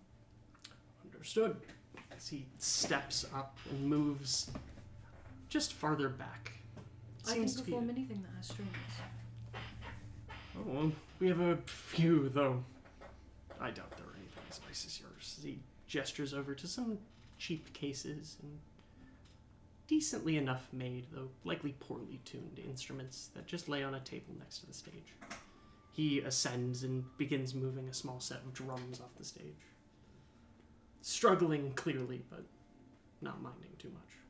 So the stage is open to you. Yeah, I'll spend The next 15 minutes, pulling songs from my memory. Lovely. And in those 15 minutes, are you up on stage or just standing near it? I'll be up on stage getting ready. Fantastic. You stand up on stage, and over the 15 minutes, as you're just standing, I don't imagine doing too much with yourself. No, it honestly looks like I am probably on standby. Because Index is just pulling songs. She doesn't need to practice. Yeah, a small crowd is forming, semicircular in this space. People who seem to have grabbed some food. And a lot of people seem to have brought small stools or chairs. As they set up, waiting patiently for this mechanical marvel. Nova, you and the Asters all, I imagine, come to see. Setting up a little spot. Nova is a little nervous to let Index too far out of sight. Would you like to make a perception check? To see... Perception? Well, you can see Index for sure. It's seeing, particularly if those things you are worried about have also spotted them. 22. 22. It seems like your run-in with that merchant earlier was not by any means going to be the only time today. There are a few that have already set up, talking on the opposite side, just mumbling and writing down in notebooks. You can already see it in the way they are looking at Index at each other, guesstimating price tags. But the majority of them are just people. Farmers, common folk. Lots and lots of children. Waiting, marveling. With a 22, you also do catch. Kind of off to the side of the stage, not really getting a good view, but away from people. One or two figures, cloaked. They seem tired and haggard underneath their cloaks. One of them, you note, brings a cloth to their mouth and coughs. Just some sick. Not many, but a good few who still want to see the show. Yeah, I'll turn to Aaron and be like, right, I'm gonna just step off to the side for a second. I think I might miss the performance, but that's alright. Just make sure to keep an eye. Of course. They came into town with me, and they're going to at least make it to town where I know when and where they're going. Assuming they let me know. That sounded a lot. They likely will let you know. Not to worry. Right. I'll be back. Fantastic. Yeah. Nova's gonna make their way over to the two cloaked individuals then. Understood. You make your way over, and immediately you notice they tense a little, flinching back as you approach. One of them is a woman and a man, both maybe in their 20s, early 30s. Frail. One of them covered in small bits of soot and coal. The man, less soot covered. His hair is ragged and thinning heavily. That you want, Doctor, I presume. Yes, my name is Dr. Nova Marslander. You don't have money. You cannot pay for your services. Well, I think it is just in your fortune today. I was wanting to check up on you free of charge. That is not, the business end is not my prerogative at the very moment. Roll me a diplomacy check, please. Oh, with a +3? Oh, Eli, you shouldn't have. Eli, You really shouldn't have. Where the fuck did the other D20 go? Oh, here it is. Alright. 11. 11. Amazing. These people seem heavily skeptical. They look you up and down, see your doctor's bag, the dark clothing you wear, the mask on your face. But damn does free go a long way. Briar, a natural one, please. Of course. All right. Here, I'll go first. What do you need from me? Are you gonna draw blood or something? Well, first I need to go over the symptoms. So, how long has the sickness been going on for? Mine's been year and a half, 2 years. Started out as a small cough and just likes to keep looping back around and get worse every time. So it is a cough. Does this illness ever go away? Is it seasonal? Flares up in the colder months. It gets a little bad when allergies are bad. Summers are best time for it. That makes sense. So it is respiratory issue. May I ask your occupation? I do odd jobs, mostly between here and Outer Mannings. Miners work, mostly. Minus I don't go into the caves. I fucking hate caves. Just usually haul the stuff from down the mountains. Yes. While he's been talking, Nova has been getting out like a set of vials. And we'll run him through just like, spit in this. As he does. Yeah. I'll just, this is going to feel really uncomfortable. Let me just, and then swab his nose, get the mucus out. Start running that through like Nova's own test, like looking at color, and the sort. Yeah. Roll me a crafting check. You take a good few minutes to diagnose. Right as you start. Index. If you could please give me a performance check. Next performance check. Oh, look at that check. Magnificent. It was hidden. Hey, Not my move. fault. Shrew. Vogel. Shrew. Vogel.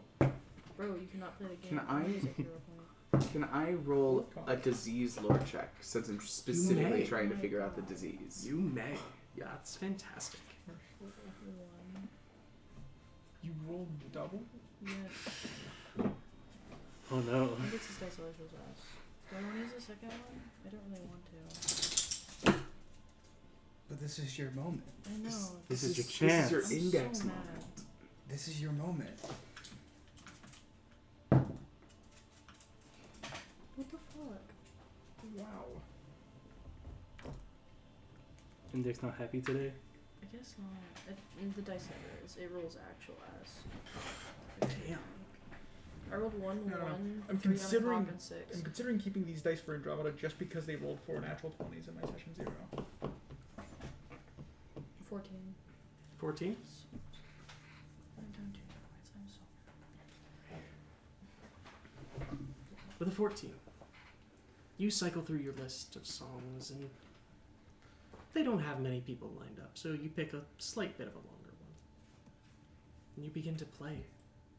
It's beautiful, perfectly done, even tempoed, rather soothing melody to start things off on a calm note. And people do linger and marvel for the first stretch of it. But as time goes on, more and more people begin to filter out of the crowd. Good few, though, do leave coppers, and even 1 or 2 silver up on the stage, to make 2 silver and 9 copper. The larger woman who's seemingly running this now has 2 other musicians lined up, both seemingly traveling bards. As you finish up your piece, and she gently steps up. It was wonderful. Thank you so much. And again, if you are back around 3 or 4, we will have you go again, if you're all right with that. Of course. Are you sure it won't take up the stage from other people? It's all right. I penciled you in, and you'll be fine. Just next time, if you could pick a slightly shorter one, you'll be just fine. You've been up here for an hour and a half. This is a short Elvis song. Of course. Do Fantastic. you have any sheet music? Sheet music. Max, do we have sheet music? Hold the music sheet. I do. I've got plenty. Perfect. Anything for a string instrument? Of course, as he slings off his back, this human individual, black hair pulled back into a small ponytail to keep it out of his face, a few strands falling down the sides. He's got a square jaw, and as he smiles, he is missing a tooth back here. Brown eyes and somewhat nice barred clothes, purples and slight bits of pink. As he pulls off of his back this odd teardrop-shaped string instrument. It's got a neck running off of it, and at first you think it's a lyre, but off the side it's got a crank. For those of you who've seen it, it's a hurdy-gurdy. No. I don't think I've ever seen such an instrument. Oh. Tell you what, you can take a look at it while we're both waiting for our turns, huh? Can't say I've crafted it. It's, as he taps it, just something they started mass producing up in the inner circle, but I managed to get one for steel down here.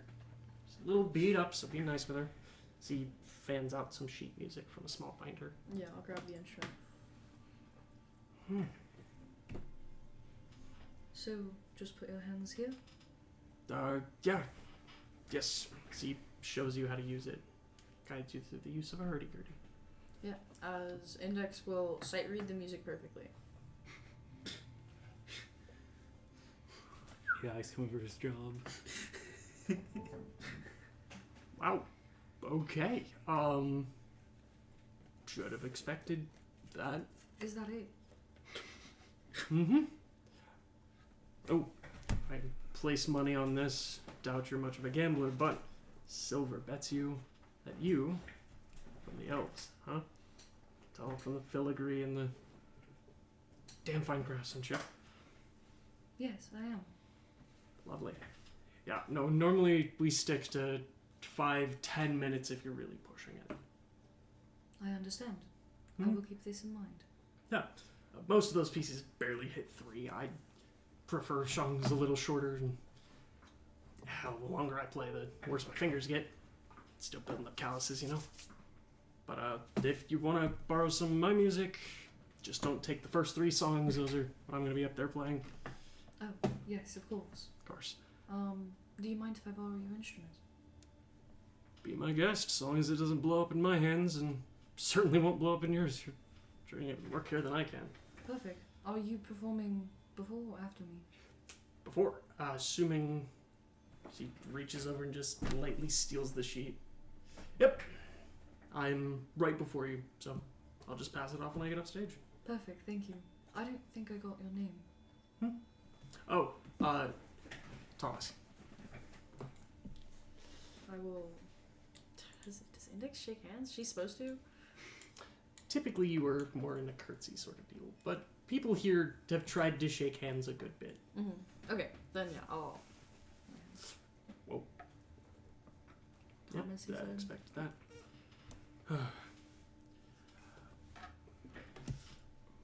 No, it's not my real name, but Thomas Gertie. Gertie. For the hurdy-gurdy. It's usually people's introduction to the instrument out here, so kind of made it a brand thing. Like a stage name. Exactly. I understand. No, pardon me, I'm not giving out my last name. Not that anybody would know it. I'm not running from anything. Just a privacy deal, you know? Of course. Well, thank you. I will look over the rest of the sheet music. Yeah, go right ahead. And, yeah, so he just kind of glances over at the businessman. Yeah, no, here, as he steps back, we should probably get in some shade. As he dips you off behind the stage to a couple boxes where you guys can sit out of view of prying eyes. Nice. Nova, what'd you say you rolled? Already forget. Thought I gave you the number. Believe It was a 16 plus a 24. 24. Both of these individuals, they have some minor additional respiratory issues. The woman has a cough. but you could tell from the moment they coughed into a rag. Black soot in their lungs. Black Had a lung, feeling miner's it's lung, worse. cold lung. All the same. They just need something high in fluids and a good stint of hacking up whatever's in there. Yeah. It's not a hard remedy to make. Yeah, Nova will have a little bit of that, and also set aside 2 of their 4 anti-plague tonics. Lovely. This should help you out for the immediate future.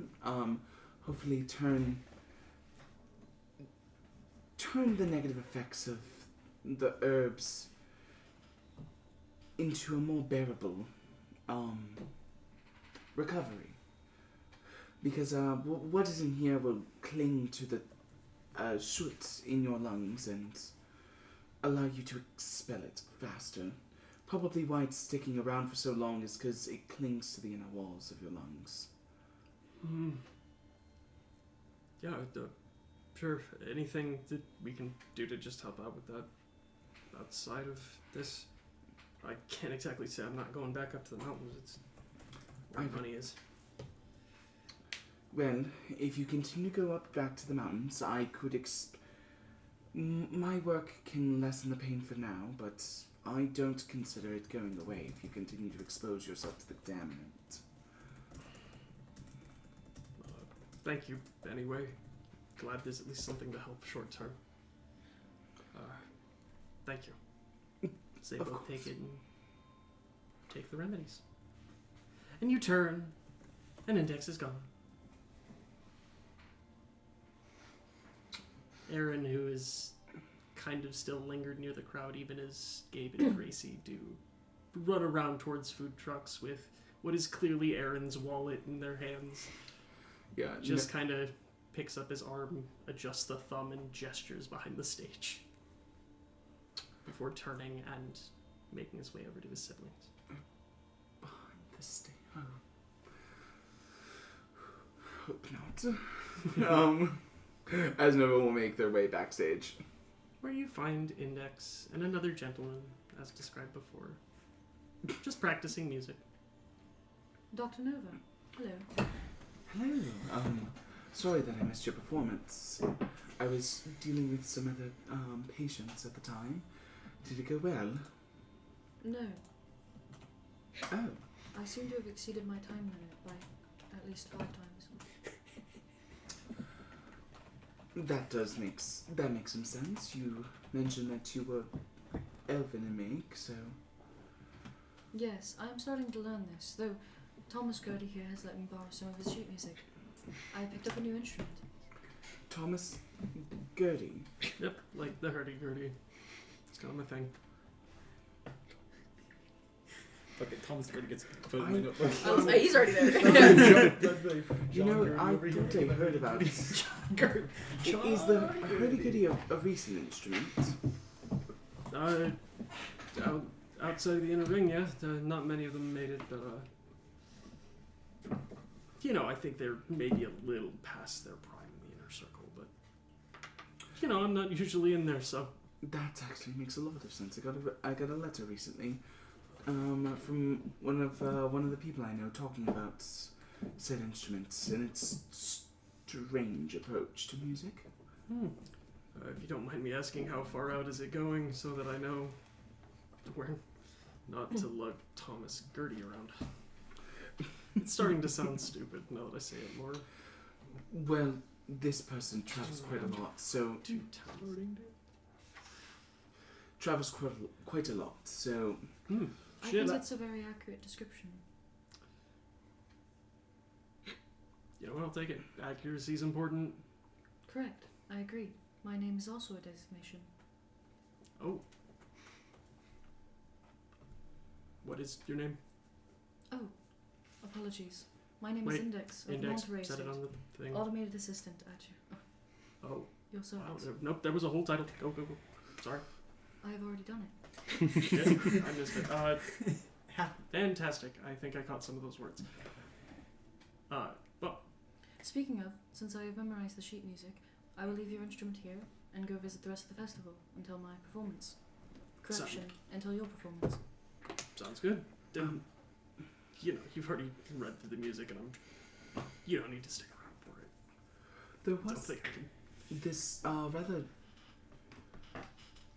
stunning is the right word I believe most people would use. Individual who walked up, talking about some Starlit Sentinel, not Starlit Sentinel, Starlit Soothsayer. I think a card reader of sorts. Wanted us to stop by. Okay. I'm not sure if that is in your prerogative for today, or what sites you specifically wanted to see, but I wanted to extend the invitation because I think it was for both of us. I am able to read cards. And I was not doubting your ability to physically read a card, but they kind of... I think the implication is that they divine on them. Cherrywood has a population of under 100 people.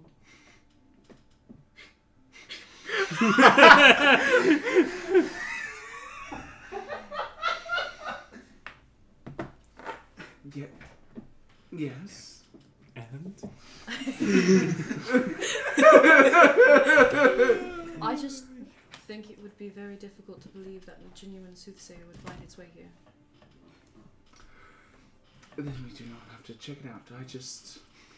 They looked rather interesting. Were they a mage? Possibly. They didn't carry any armors or weapons on them. And they seemed to be on their own, so maybe some cantrips, I bet. Perhaps we can check it out. At the very least, Aaron and Gabe would be interested, yes? As well as Gracie. Oh, yes, absolutely. I'll bring them as well. Fantastic. They're not hard to find. We go to the nearest food truck. It's gonna be the whole Oh, campaign it's- with this, guys. It's not the nearest food Not truck by separate. any means. They have stopped by that one, and then the next one, and then the next one. But Aaron sees you guys both round from the stage and holds up his hand, and between two of the fingers, pincered, is a slip of paper.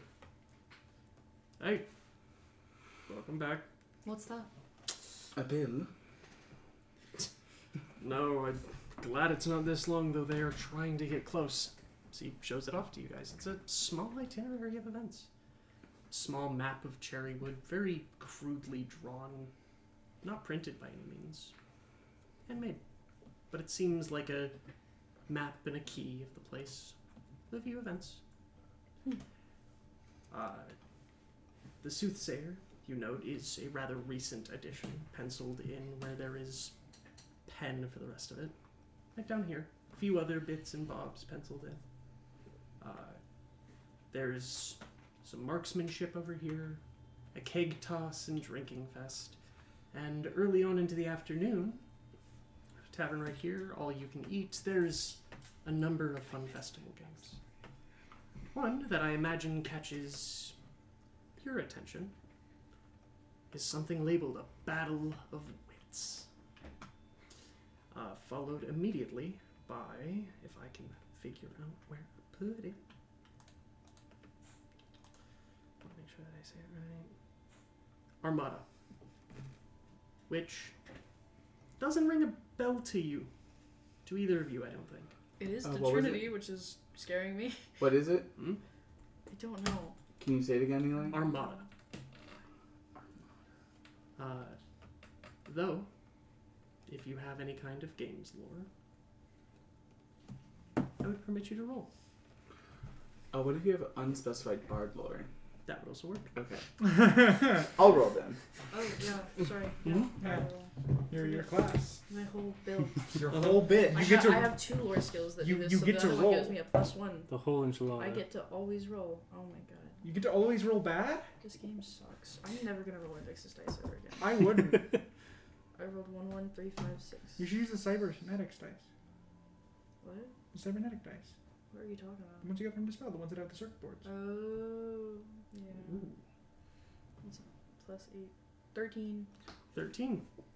Yep. By no means is it an elvish game. But you recall that it is named Armada based off of the flying ships. You remember it being somewhat similar to dragon chess and potentially being layered? You're sure if you saw a board for it, you'd be able to pick it up easily at least. But it's not something you've ever played, and by no means is it the classic dragon chess battle of wits. Who knows? Maybe it'll be an interesting thing to learn. Cool. But first, you said you were going to make your way to a certain soothsayer's tent. Now, to you two, who had been approached by the soothsayer herself. She did have to dip inside for a moment to handle customers already lining up. Did you immediately step in line? Yeah. I would convince us to step in line. Yeah, I was like, I want to go let me go find an itinerary and let me go do things, and I've Hold just on, we been have held to here. get a good spot in line. We have to. No one lines up behind you for a long time. No, there is a genuine line that's actually forming here. And I think part of the reason you are so insistent is the goblin who's directly behind you. I'm not letting you cut back in. You're going to the back of the line if you step out. I'm fine. If I It would be rude to I'm cut. fine with it. We need to get a good spot. Good. I'm sorry, we would never cut. Is it I the don't tent over there? Well, it does match the aesthetic of the individual who invited you. I so would I'm be going put in to the back say of the so. line. I don't need to be next to you. There's no Why, sign, if you though. keep Then it, you No, won't there get is to a go sign next. just there above the is? doorway. I understand that. Purple sign with gold ink on it. Very Yeah. fine calligraphy. The Starlit Soothsayer. Yeah. As you guys notice, the line that's actually It's the been starting to form, and almost drifting around the bridge, round and up. The bridge is 40 foot long. Look, the line Alright, is you do under not- the bridge. Hannah's making 20 gold today. That's what I've learned. Can't make him $5. I made Which a lot one of money you in two my session enters zero. first? I would go first. Yeah, you're the more resistant one. I'm very excited for this. Oh, dear Starlit Soothsayer. I rolled a crit on. How much is it again? It is 1 silver. 1 silver? Yes. Okay. Try to keep it a reasonable price. Very reasonable. If you will, what does the inside of your tent look like? Yes. This guy can step in. The inside of the tent is fairly barren. It has a like cloth flooring to it. It's not just on the ground. There's a small chest in the back you see, which is shut. A very small table in the center. Nothing on it. This tablecloth that drapes down over it, matching the aesthetic very much of these swirling purple and gold designs. With a simple wooden chair sitting on your side of it, and you see her sitting across from where you will sit. It is not very large on the inside. It's like a 10-foot diameter. You're fairly large in this small space, but Used to it. yeah, it's not that bad. As you are able to step forward and take your seat. Alrighty. So, I didn't get to know. So, you first. Thank you. She just palms it and it disappears. What is your name? Geigen Nigel Quickfoot. Could you repeat that again? It seems No. very difficult for you to say. Geigen Null Quickfoot. Null? Da. Null Quickfoot. That is quite a strange name for someone like you. So you seem strange all around. Those arms are different than most of the ones around here, I can tell. I'm a very strange man. Of course. As you see her just begin shuffling cards. She needs to find what my cards are. You were the one person I was not expecting to go first. Really? Yes. Oh, So, what is there anything you're actually looking for here today? Or are you just curious? Mainly curious. Mainly curious. Does that make sense? That is a very common reason people visit my humble tent here. So you have nothing you expect to see? Maybe adventure in my future. Adventure in your future. I see. Some money.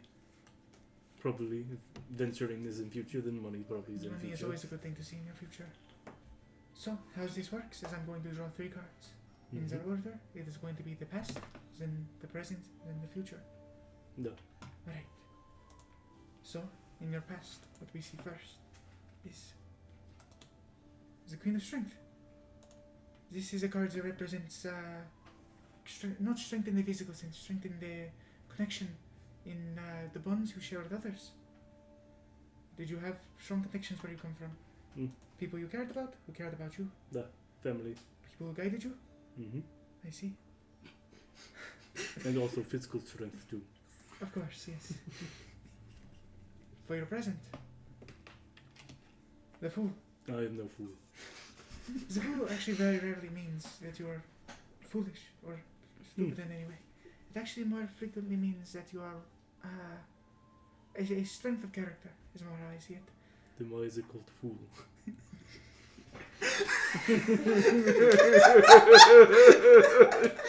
If he is no fool, then why is he fool?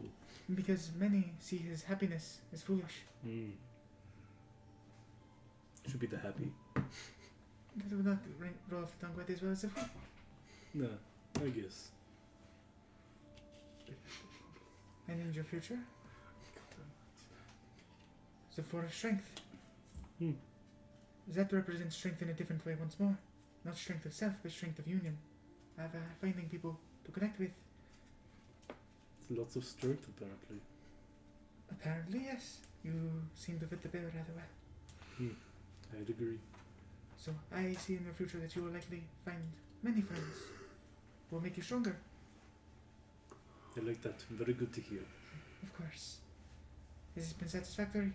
No, I say so. Of course. And if you ever find yourself a 50 gold, you will find me. You'll be the first one I call. Or you'll just appear there and I will suddenly run into you. Fate. Probably that, yes. Thank you for a fun time. Yes, of course.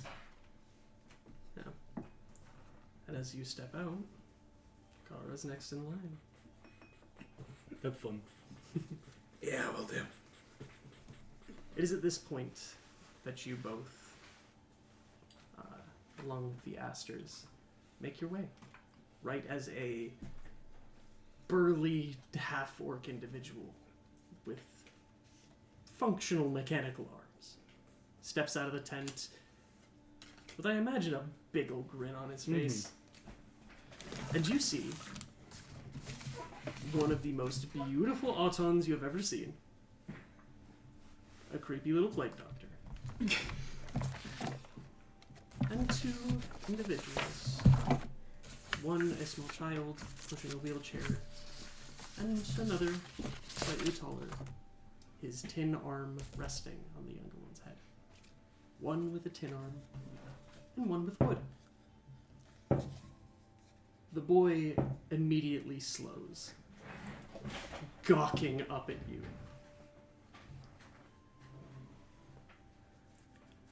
It was me. You're the most beautiful copper. I guess not copper, but sorry, words are gone this moment. Hello, I'm Geigen. Index will put her hand forward as And the Geigen antenna examine a bit. on her her ears turn pink. Ooh. It is not for examination. Apologies. Just very beautiful, very cool, and very strong little ones over here. Hello there. Yeah. Gabe, you haven't seen Gabe look so sheepish before. Seeing actual proper prosthetics on anyone but their sibling. So they just have their well, it's not that strong. Come on, kid, where's your confidence? Looks like a very strong one to me. Yes. Though he's currently letting his sister borrow it for now. It's fun to lend an arm from time to time. Although I cannot do that myself. I thought it would be fun too. No, but this here is Gabe. And I'm Aaron. Very nice to meet you. Geigen. You mind if I take a look at your arms? Of course. Yeah. This is what he's going to leave you with. Here, if you wouldn't mind getting these two in line. Not much for fortune telling anyway. Of course. That's fine. We aren't going to be next to that. One Fucking crowdy. How dare you? Yeah. As you two just stand across from here, as he looks over your arms. This is good. I mean, I tend to work on capital, so I've seen a lot of the high-end stuff, but out here, I mean, sorry, I'm assuming you're from out here. Not very far from here, I'd say, but no, not out here. Oh, damn. From Inner Circle then? Yes. Technically, Yes, we are very much from Inner Circle. Aether's Reach. Shit. Mm. So he moves a small coin from one bag to another. Lots of traveling with now. I can see that. I mean, you're really far from where you're supposed to be. Just train ride and a few days walk, not too far. I mean, it's a train ride. That means far. But hey, Mm. you're fair. Yeah, I'm from here, work in the capital. So I've seen a good few prosthetics. I've never actually been up to Aether's Reach. Is it true that it's like elevators only gotten bigger in the last 3 Yeah, years? very true. Yeah, that'd do it. Damn marvel that place is. Mhm. Seen pictures and talked to a lot of people from there. It's very fun. This is Aether's Reach, the fucking postcard. Have you been into the flying, the flying ship? Oh, wait, you have not been there. Have you heard of the flying ship in the side of Aether's Reach? Flying ship in the side of it. I know they've got. Hold on.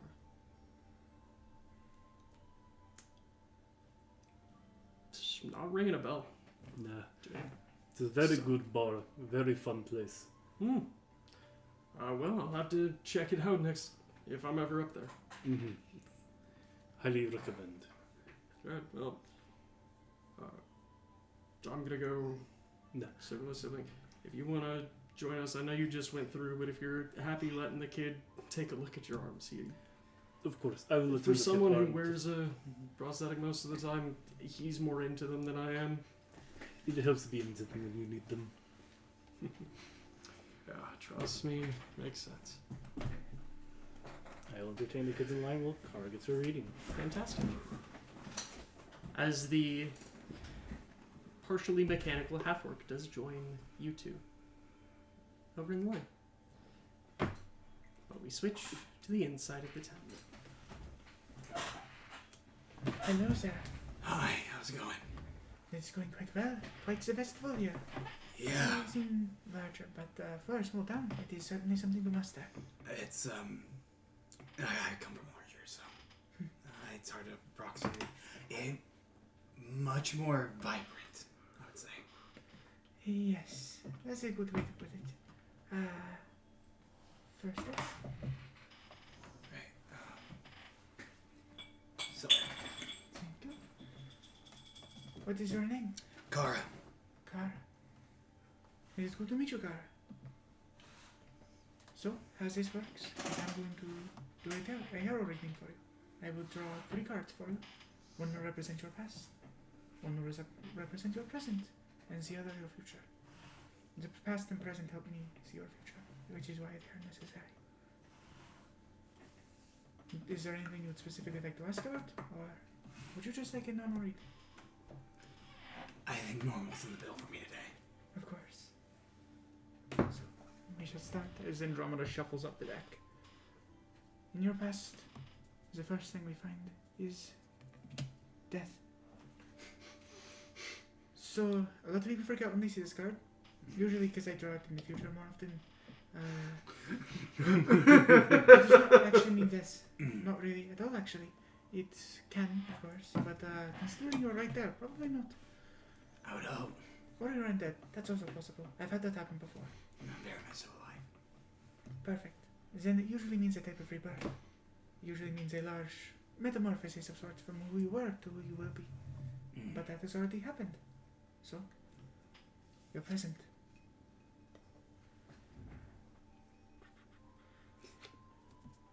If you're present, judgment reversed.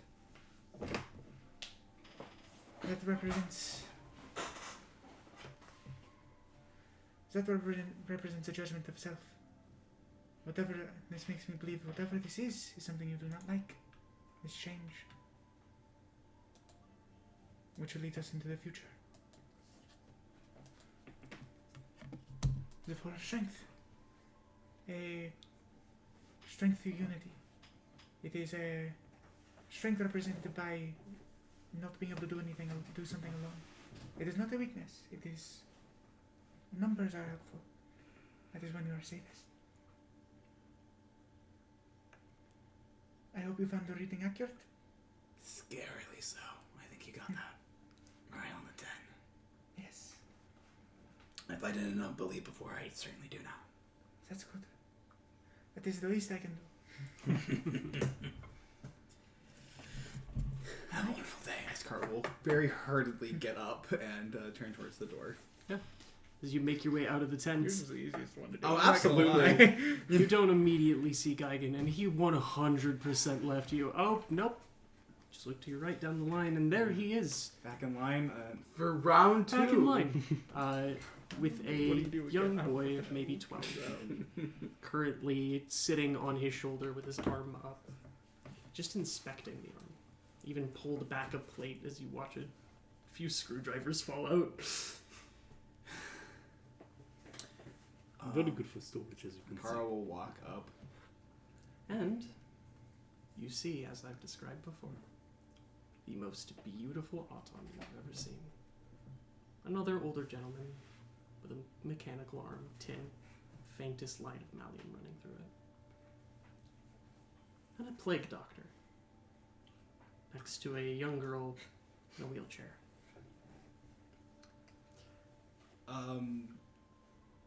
Kara is going to look at this and I know what.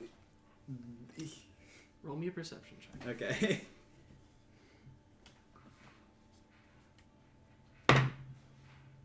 It's not great. That's only a 13.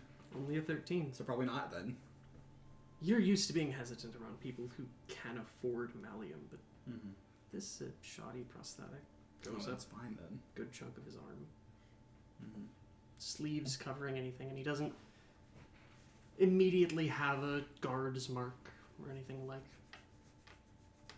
So The closest he's got is cogs shaved into the side, but that could just be. that could be a fashion statement. That could be anything. It was not a fashion. Kara pause for a second, but continue her stride towards the newfound group that has formed with the only person that she's kind of attached herself to. Found yourself back in line. Just hanging out with these very interesting people. Doctor, very, very cool autumn. Very strong children over here. And a good friend. And our names are Dr. Nova Marslander. Doctor. Over there is, yes. Oh, yes, of course. Hello, my name is Index of the Monterey Estate, automated assistant at your service. As she crosses her legs with each other and then curtsies down and picks up the 2 fabric pieces to their side and lifts them up. Have I heard of the Monterey Estate before? Or What are your lores? nothing related to heraldry I or have anything like Bardic that.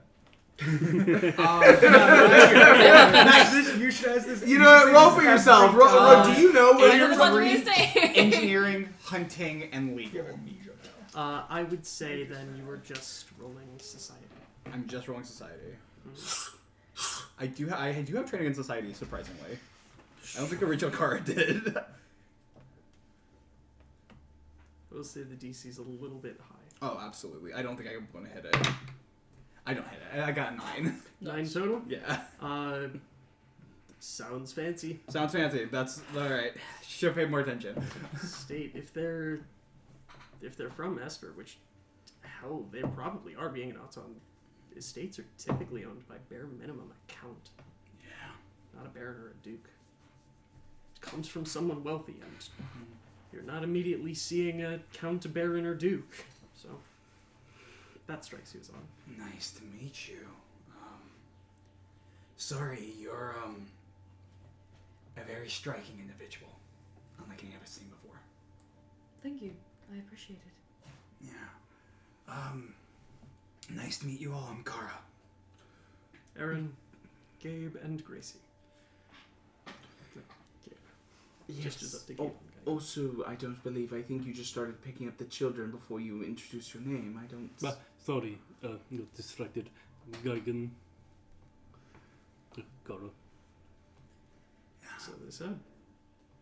Oh, Sorry. Just go ahead. You all in line for the soothsayer? That we are. Yes, we passed by this rather foul-mouthed goblin figure on the way to the back of the line. Yeah, be careful, she's scarily accurate. Really? I had my hesitations about her. Usually if someone looks and acts the part of a diviner, but going around from place to place, usually it's a little bit of a smoke and mirrors show. I think those are the most trustworthy diviners. They're all hermits and odds. And also they probably don't want to stay in place to place because bad fortune readings and all that. They're the type that give scary, accurate ones. So I'm guessing you got said bad fortune reading, is that your warning? I got an accurate one. I want to see if I can find a programming for tonight's activities. We have one on hand. Never mind, I'll stay with you. Your eyes immediately flick to it. Only an hour and a half on all you can eat. There's also drinking, games, lots of other things. And Marksmanship Yeah. off near the east or the west. Is that an all day thing or is that a Again, opens about an hour.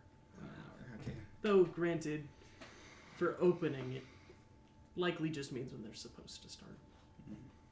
Things seem to be picking up a little early with stores and games. Ring tosses and bottle pop throws and whatnot. Oh, you can eat starts at 2. But I'll eat you under the table again. I beg to differ. I will win this time. I am prepared. Yeah, this 5'2" nothing, as like thin lithe elf just says like. 5'2" nothing? Yeah, it's not my bad. No, that's my Nothing? nothing. I'm misspoken. You're an idiot. 2 centimeters? Nothing. Anyway, Yeah, it says they beat this individual in an eating competition apparently. As I will slide back to the programming. you were saying smoke and mirrors. I think you're blowing smoke. Yeah? I'll beat both of you combined, I can promise that. I I'm willing think to those take are that. good odds. Mm-hmm. You could add me on that too. Which side? I'll take her on mine. Sounds good to me. 2v2, very fair. I don't think either of these two are going to be. They stocked up on breakfast foods and whatnot already. Mm-hmm. So, but hey, I'll wheel our way over. Wonderful. We shall meet you all there. Is it Well, I think we should, if we're all traveling as a group, why don't we stick together? Oh, got you. Fine by me. More the merrier, right? If you don't mind waiting, Grace and Gabe want to do their... Of course. Of course. It's very fun. Of course. Do you not have any interest in yourselves, especially meeting this possible mage? Or do you have no interest in heading in yourself? I likely will. Doctor, will you be getting one? I've been contemplating it. I like to find myself as a person who doesn't need my future read. I like making it, but some insight is helpful. Indeed. And it's cheap, only 1 silver. Divination magics are not an end-all be-all. It is like a torch lighting a path. That is fair. That doesn't tell you where you must walk, but where you probably should. Very wise. Unless it's one of the bad fortunes that Cara, was it, was talking about. I didn't say bad, I said it was accurate. But you said... Anyways, the bad... I quite literally never you said did that. say bad talking about other You did say fortunes. Yes. But, then it tells you where not to step then. Correct, yes. Well, I'm ready to get scared out of my britches with the accuracy. You seem chilled by it. No, they are just like that. That's really good. And there is I'm sitting... pulling my warm clothes together. Just continue to bundle up and look smaller. Aaron, after a solid second of silence after that, does try to start small talk for the 5-10 minutes of waiting you still have to deal with. You get a lot of your standard clientele again. Coming in after those two was a very irate goblin who did not like getting death at the end there. Yeah, that sucks for him. But beyond that. And eventually, I imagine going in first, ever eager. 2 kids. One in a wheelchair. Disease, death. young For girl- both of you. The young girl has misfortune in her past. The young boy has misfortune in his future.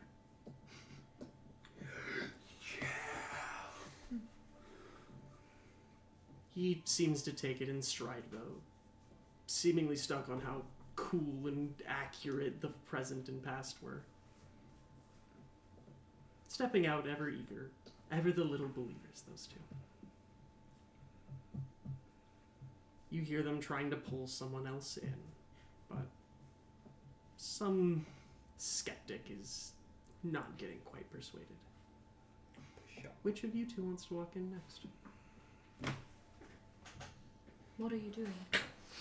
I wasn't sure which one of us was going to walk in first, so I thought we might do You're standing in front of me. quartz parchment. She is. That is fair. I guess I will walk in then. As the next to walk in, Plague Doctor completely.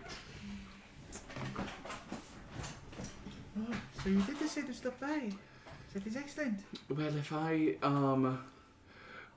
well, if the air about you wasn't enough to stop by, surely the line piling up showed a lot of your reputation around here. I appreciate it. I'm not exactly from here, so it is a good showing nonetheless. Never a better time to look at the future and in a turning point of the seasons. That is true. I definitely think there are some people who might need the guidance. Precisely. Right. Nova will reach into their coin purse. I'm so sorry. How much? 1 silver. Nova will slide over 1 silver. Of course, unless you want the greater service which I offer, which takes an hour and costs 50 gold. Which I did not expect you to be looking for. 50 gold. Yes, most of my readings can just show you the glimpses of what I can see. That one allows you to take it and use it. So you don't just use the cards, you use your magics as well. The magic is the cards. My magic is theirs, and theirs is mine. That is strange. I've never ran into a soothsayer before. It is a notability. I haven't met anyone with what I can do either. Alright, well, I guess the same thing that the rest of the fellows have been getting. Yes. Alright, I will pull 3 cards. 1 represents your past, 1 represents the present, and 1 represents the future. The past and present help me see the future. Yes. Alright. In your past, the 8 of intelligence. This represents fear. No, more like a guilt over something you weren't able to fix. A mistake, something you were trapped by. Much like the spider on the card. Something you still feel guilt over to this day. For your present, the hermit. Not actually representing fully sequestering yourself, but trying. It is not a negative card, is what I mean by that. It is using your own ability to learn and develop to be a better person yourself, usually. Probably to help you get over his guilt, I imagine. Well, I ran into this, probably Short Bob, just slightly taller than me, individual who said your readings were just very accurate, and Yes, I did not expect it to be so. hers was very clear, not very hard to see. Is it the same with everyone? No. Some people it is a lot harder. I met this gentleman recently. It was very difficult. Does that come from power or just the pure It chaotic nature of a person? Oh, it depends. It can come from any sort. It can also come from how much you don't know about yourself, how much you do. It so many variables on what can affect how easy it is to reach you. But this leaves us with your future. Oh, this one is my favorite. The Wheel of Fortune. Well, I do like fortune in my future. Oh, it is not like that. Oh. It can, but that's not exactly what it means. I love this card. It's a good one, especially for the future. It means you have a choice. A decision to make soon. That will affect everything. Soon, like as in today soon, this week soon, or... If I had to guess, I would say so. Soon, yes. You'll probably feel it when the time comes. The threads of fate tug on us.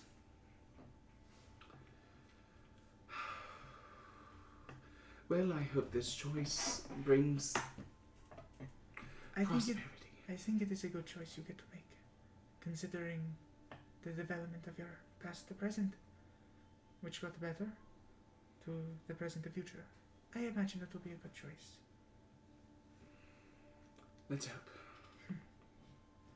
Right, well, this was well worth it. Thank you very much for your services. Of course. And I hope you have fun at the festival whenever you're able to tear yourself away from... I thought I would have more time. I have had very little free time. They started before I even was done looking around. It's crazy. That is a good sign. Oh, it is. I'm going to be doing very well. Thank you. As you take your leave. Gabe and Gracie both have been trying their best to get Aaron to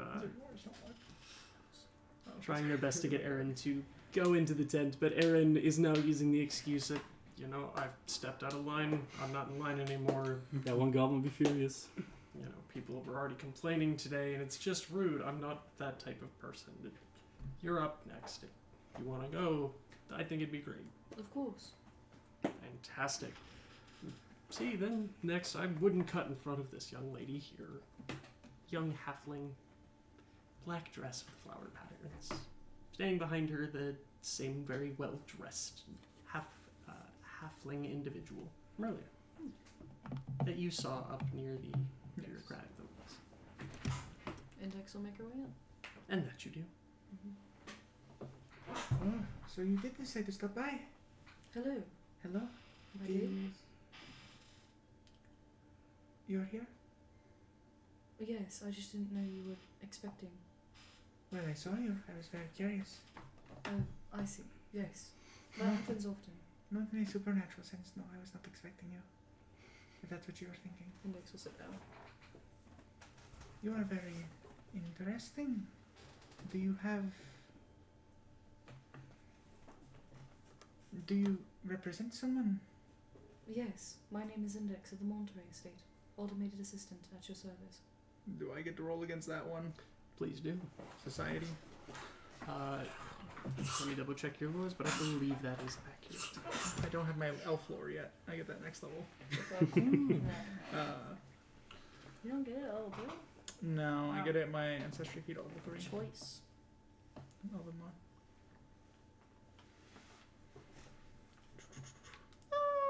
I'm curious. I will use Make a Wish. Or Make a Wish, that's funny. Wish for Luck. Make a wish. I wish I remembered that name. Good idea. So you 3? Or 15 for a 19. did. Much better. 19. And I'm an elf. I think it's easier. I would agree.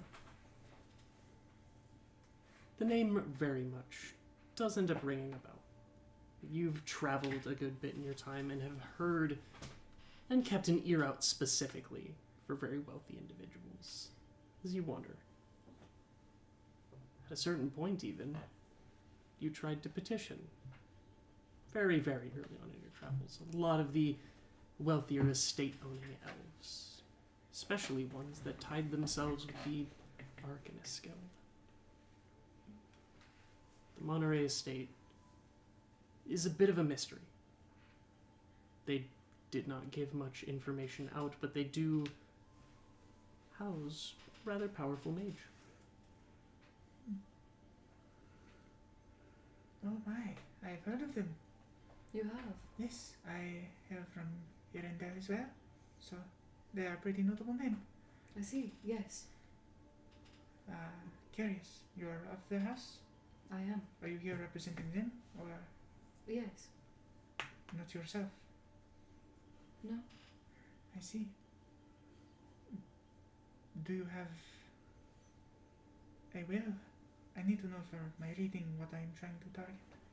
Yes. You do? Really? Curious, alright. Your magic should work on me. Alright, thank you. That's all I need to know. So, for 1 silver, it will be 3 cards. Of course. Past, present, and your future. So, your past. You took it from the bottom of the vial. The cards come from where they need to. It's a process. The past is at the bottom, no? Of course. Fuck you.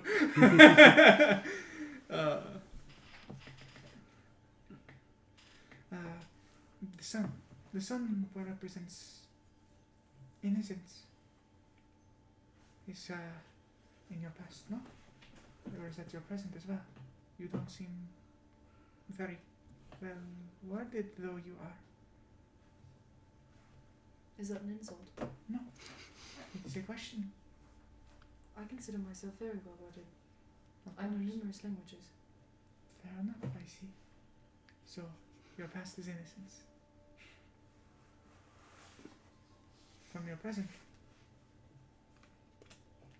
The Fool. The Fool does not mean that you are dumb. I do not expect you are. I imagine you are quite smart.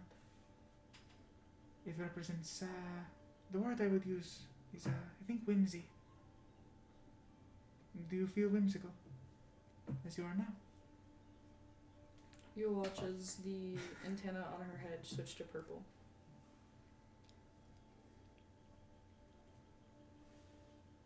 Is that whimsical? Because it looks rather whimsical. It's the same color as your tent. Oh, I see. I appreciate it. Purple is my favorite color. Not quite gold is, but second is perfect. But in your future, oh, that's a fun one. The star. A good way to, I always like to think of the star. One of my favorite cards is, I always like to think the star is the star of the show. It is my favorite. It means, you will be the focus of something. Yes?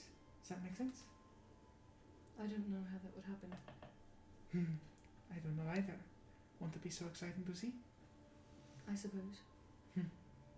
It will happen. I'm confident. I see. I don't think I quite understand.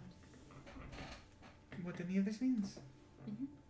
Well, I need you to look into your past and present to help discern the future you will have. So, finding that you are, at least in your past, an innocent person, that you have some whimsy in you with your ears? Antenna. Antenna. Okay, sorry, I've never met someone like you. To see that in the future, innocence and whimsy does make sense to be the star. You're very interesting. Thank you. Most people don't notice that part. I would think more fake soothsayers would use more words than you do. I'm not a fake soothsayer. Hence why you don't use many. Precisely. Yes. I feel like the cards explain themselves. But I understand that my job is to tell what it means. The cards simply need somebody to speak through them. Yes. Well, thank you. You Of have a course. line. Yes. I get to be here all day. Good day for business. I like the coin. As Index will take her leave. And while you do have a line, it's a little bit shorter than you'd expect. It seems that word has gotten around that your typical charge is $1. Mm-hmm. And there's only so many people in this small town that can afford it. Yeah, exactly. Still, you've got a few wealthier individuals. And near the back, a lot of the merchants who seem more skeptical, but you have a feeling you're going to be ending your day with a lot of requests for future and fortune. Yeah. But with your readings for the party done, please take a hero point for putting those together. Put a lot of work into those. As you make your way out. Remind me, did you two dip away from the asters? No, we decided did to stay. not. No. As you step back, and it seems the two additions to your group have stayed settled. Hello. We're off to next. There's a marksman competition that's starting in a few minutes. If you want to head up there. I don't know if anyone here knows how to shoot a bow and arrow or anything like that. I know how to throw things, but that's about it. No, I think I'll take you up on that. Alright. I can throw, but I don't really shoot. So the little girl in the black dress does actually come up to Aaron real quick. Tug on his split shirt and gesture. You can cut if you want. And that just melts his heart. Their heart. So they enter. Alright, let's get going then. Please roll me a fortune telling check real quick. Yes, of course. Death. Death. Death. I don't even have three death cards in my deck. Andromeda can draw multiple of the same card. I'll use 0 point on that. Alright. 15. 15. Yeah. You give a very accurate reading. A past laced in bad decisions. Present trying to recuperate. And a future not of particular good or particular bad. But you feel it's slightly harder to pull on your cards. And you swear, though his arm doesn't move and he doesn't have anything, when you first drew your card, you heard a tick. Clockwork. So he winces a little. But you read nonetheless. As Aaron joins you all as you're making your way to the marksman competition, it's set up with some very simple booths to draw out a line, a few short bows, and even a rather shoddily made elvish longbow. Targets are set up in the tree line with one you all can see nearly 120 feet away, blocked by a few trees. The person running this seems to be a guard. She is rather short, standing atop a borrowed bar stool, breastplate of tin and iron cog on her chest, a halfling, blonde hair pulled back into a braid, laced with a few flowers, as she holds up a hand crossbow, empty, unloaded, as she gestures it around the crowd. Your best marksmen in town, each and every one of you will be gifted 3 bolts for the cost of 3 copper to take 3 shots down range. Now, if you find yourself in our farthest 2 booths, one with our target and one with 3 targets apiece, you may just find yourself pulling into our finalists competition. Once we wrap up the general admissions, we'll have the best of their best who have found their way into our lovely little town. And they'll do a competition one-on-one for a little bit of a lot of prize.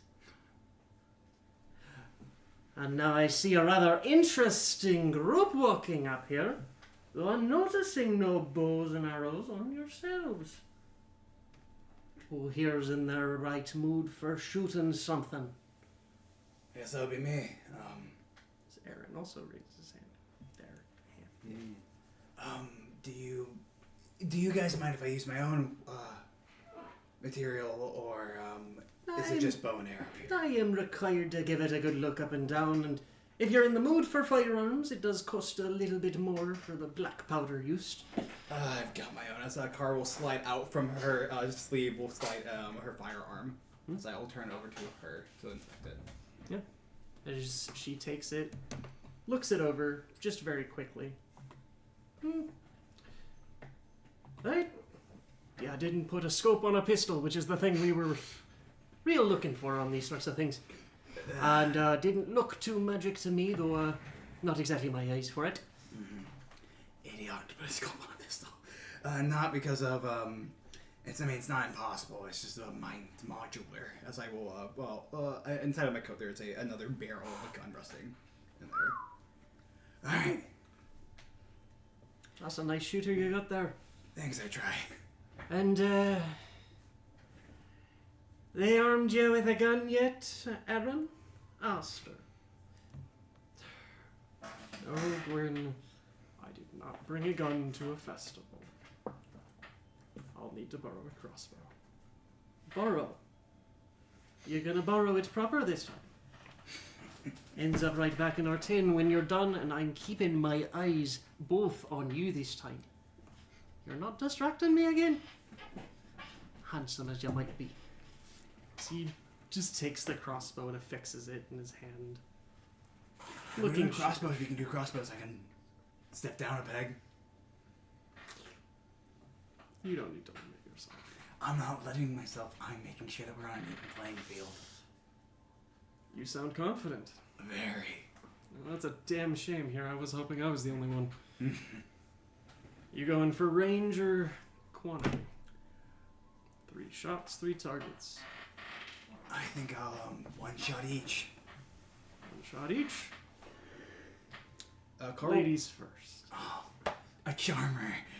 as Carl will pick up a crossbow instead of using her gun. Gunslingers have expertise on both. Damn. Yeah, as you make your way down to the farthest stall, they're shoddy wooden boxes just meant to give you a place to stand and shoot. With a little bit of a buffer in case the crossbows misfire. You pass by a few kids and even an adult who are just taking pot shots out at things. But you pass 3 targets, 3 shots. Alright. First shot. 16, 18, and 22. 16, 18, 22 is what you said. And 22. Got it. Alright, first shot. 22. Dang. Yeah, for the first shot. Crossbow bolt. Right dead center. Carl will then immediately hop back to the next one, still arm out. Going to like just hops in like the next box. Multiple attack penalty added to this or no? Nope. Okay. You are given as much time as you like. That would be a 17, but I am going to hero point that because I'm not taking that shit. You don't want to barely miss by 1. I don't want to barely miss this target. That's a 21 instead. 21. You're looking at it, and that could be a little higher to hit the bullseye, but right on target. Now for the last one. Carl will then switch hands to the other to her other side and just like calmly aim, focus before releasing the final bolt. For a 12. For a 12. As I just, I'm not left-handed. Switches to left hand. I'm not left-handed. Switches to left hand. As you line up, you breathe.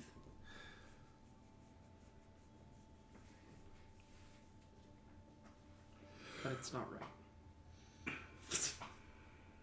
Not as much recoil. Shit. The shot sticks, barely clipping the paper.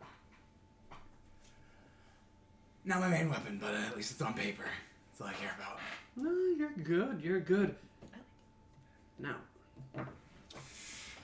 he vaults over and walk over to the bolts, pulling them out. You notice that they press onto each a copper coin where you shot, just giving something shiny to catch the light. As Aaron hops back around and right where you shot. coin tinking to the ground, slightly marred. Just above where you shot on the second. The coin still falling to the ground, jostled, but no scratch.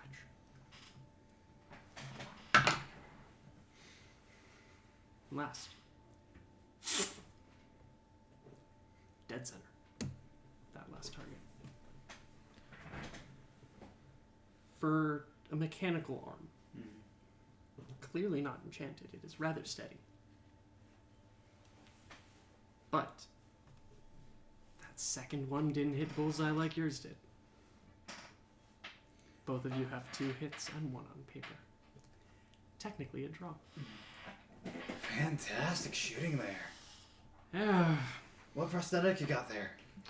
Oh, just the bare basics. Bare basics. It looks fantastic. Oh. I mean, few generations out, but still. No, it's just enough to get a hand working. Barely has a finger and a half on it. So, honestly, the most expensive bit of it's the stretch on the inside. Isn't it with all of them? No, and hey, if it makes you feel any better, I wasn't using my preferred either. Yeah. Hey Gwen, is that enough for finalists though? I so far, but we only just opened. You never know who's gonna rock up. I know some legendary elvish archer will come down from the mountains and hit 3 bullseye, splitting the arrows each time. So, Well, if that happens, I think I'm right out of money, but I'll enjoy my evening. I don't know. Darn. Oh, I was just hoping there was anyone of elf blood down here. Don't know how to flirt with an elf yet. Need to get some pointers, just in case, you know, that legendary elvish archer from a mountain comes down here. well, if you flirt with an elf, make sure you don't show him any coin. Duly noted. As here, what's your name?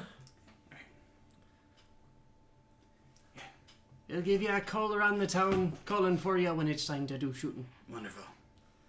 I am starving. That you are. So you reconvene with the rest of the group, saying that. It was a good show. Very good job between both. It's not my best work. But honestly, I shouldn't have been so showboaty with it. I probably should stick to my main weapon next time.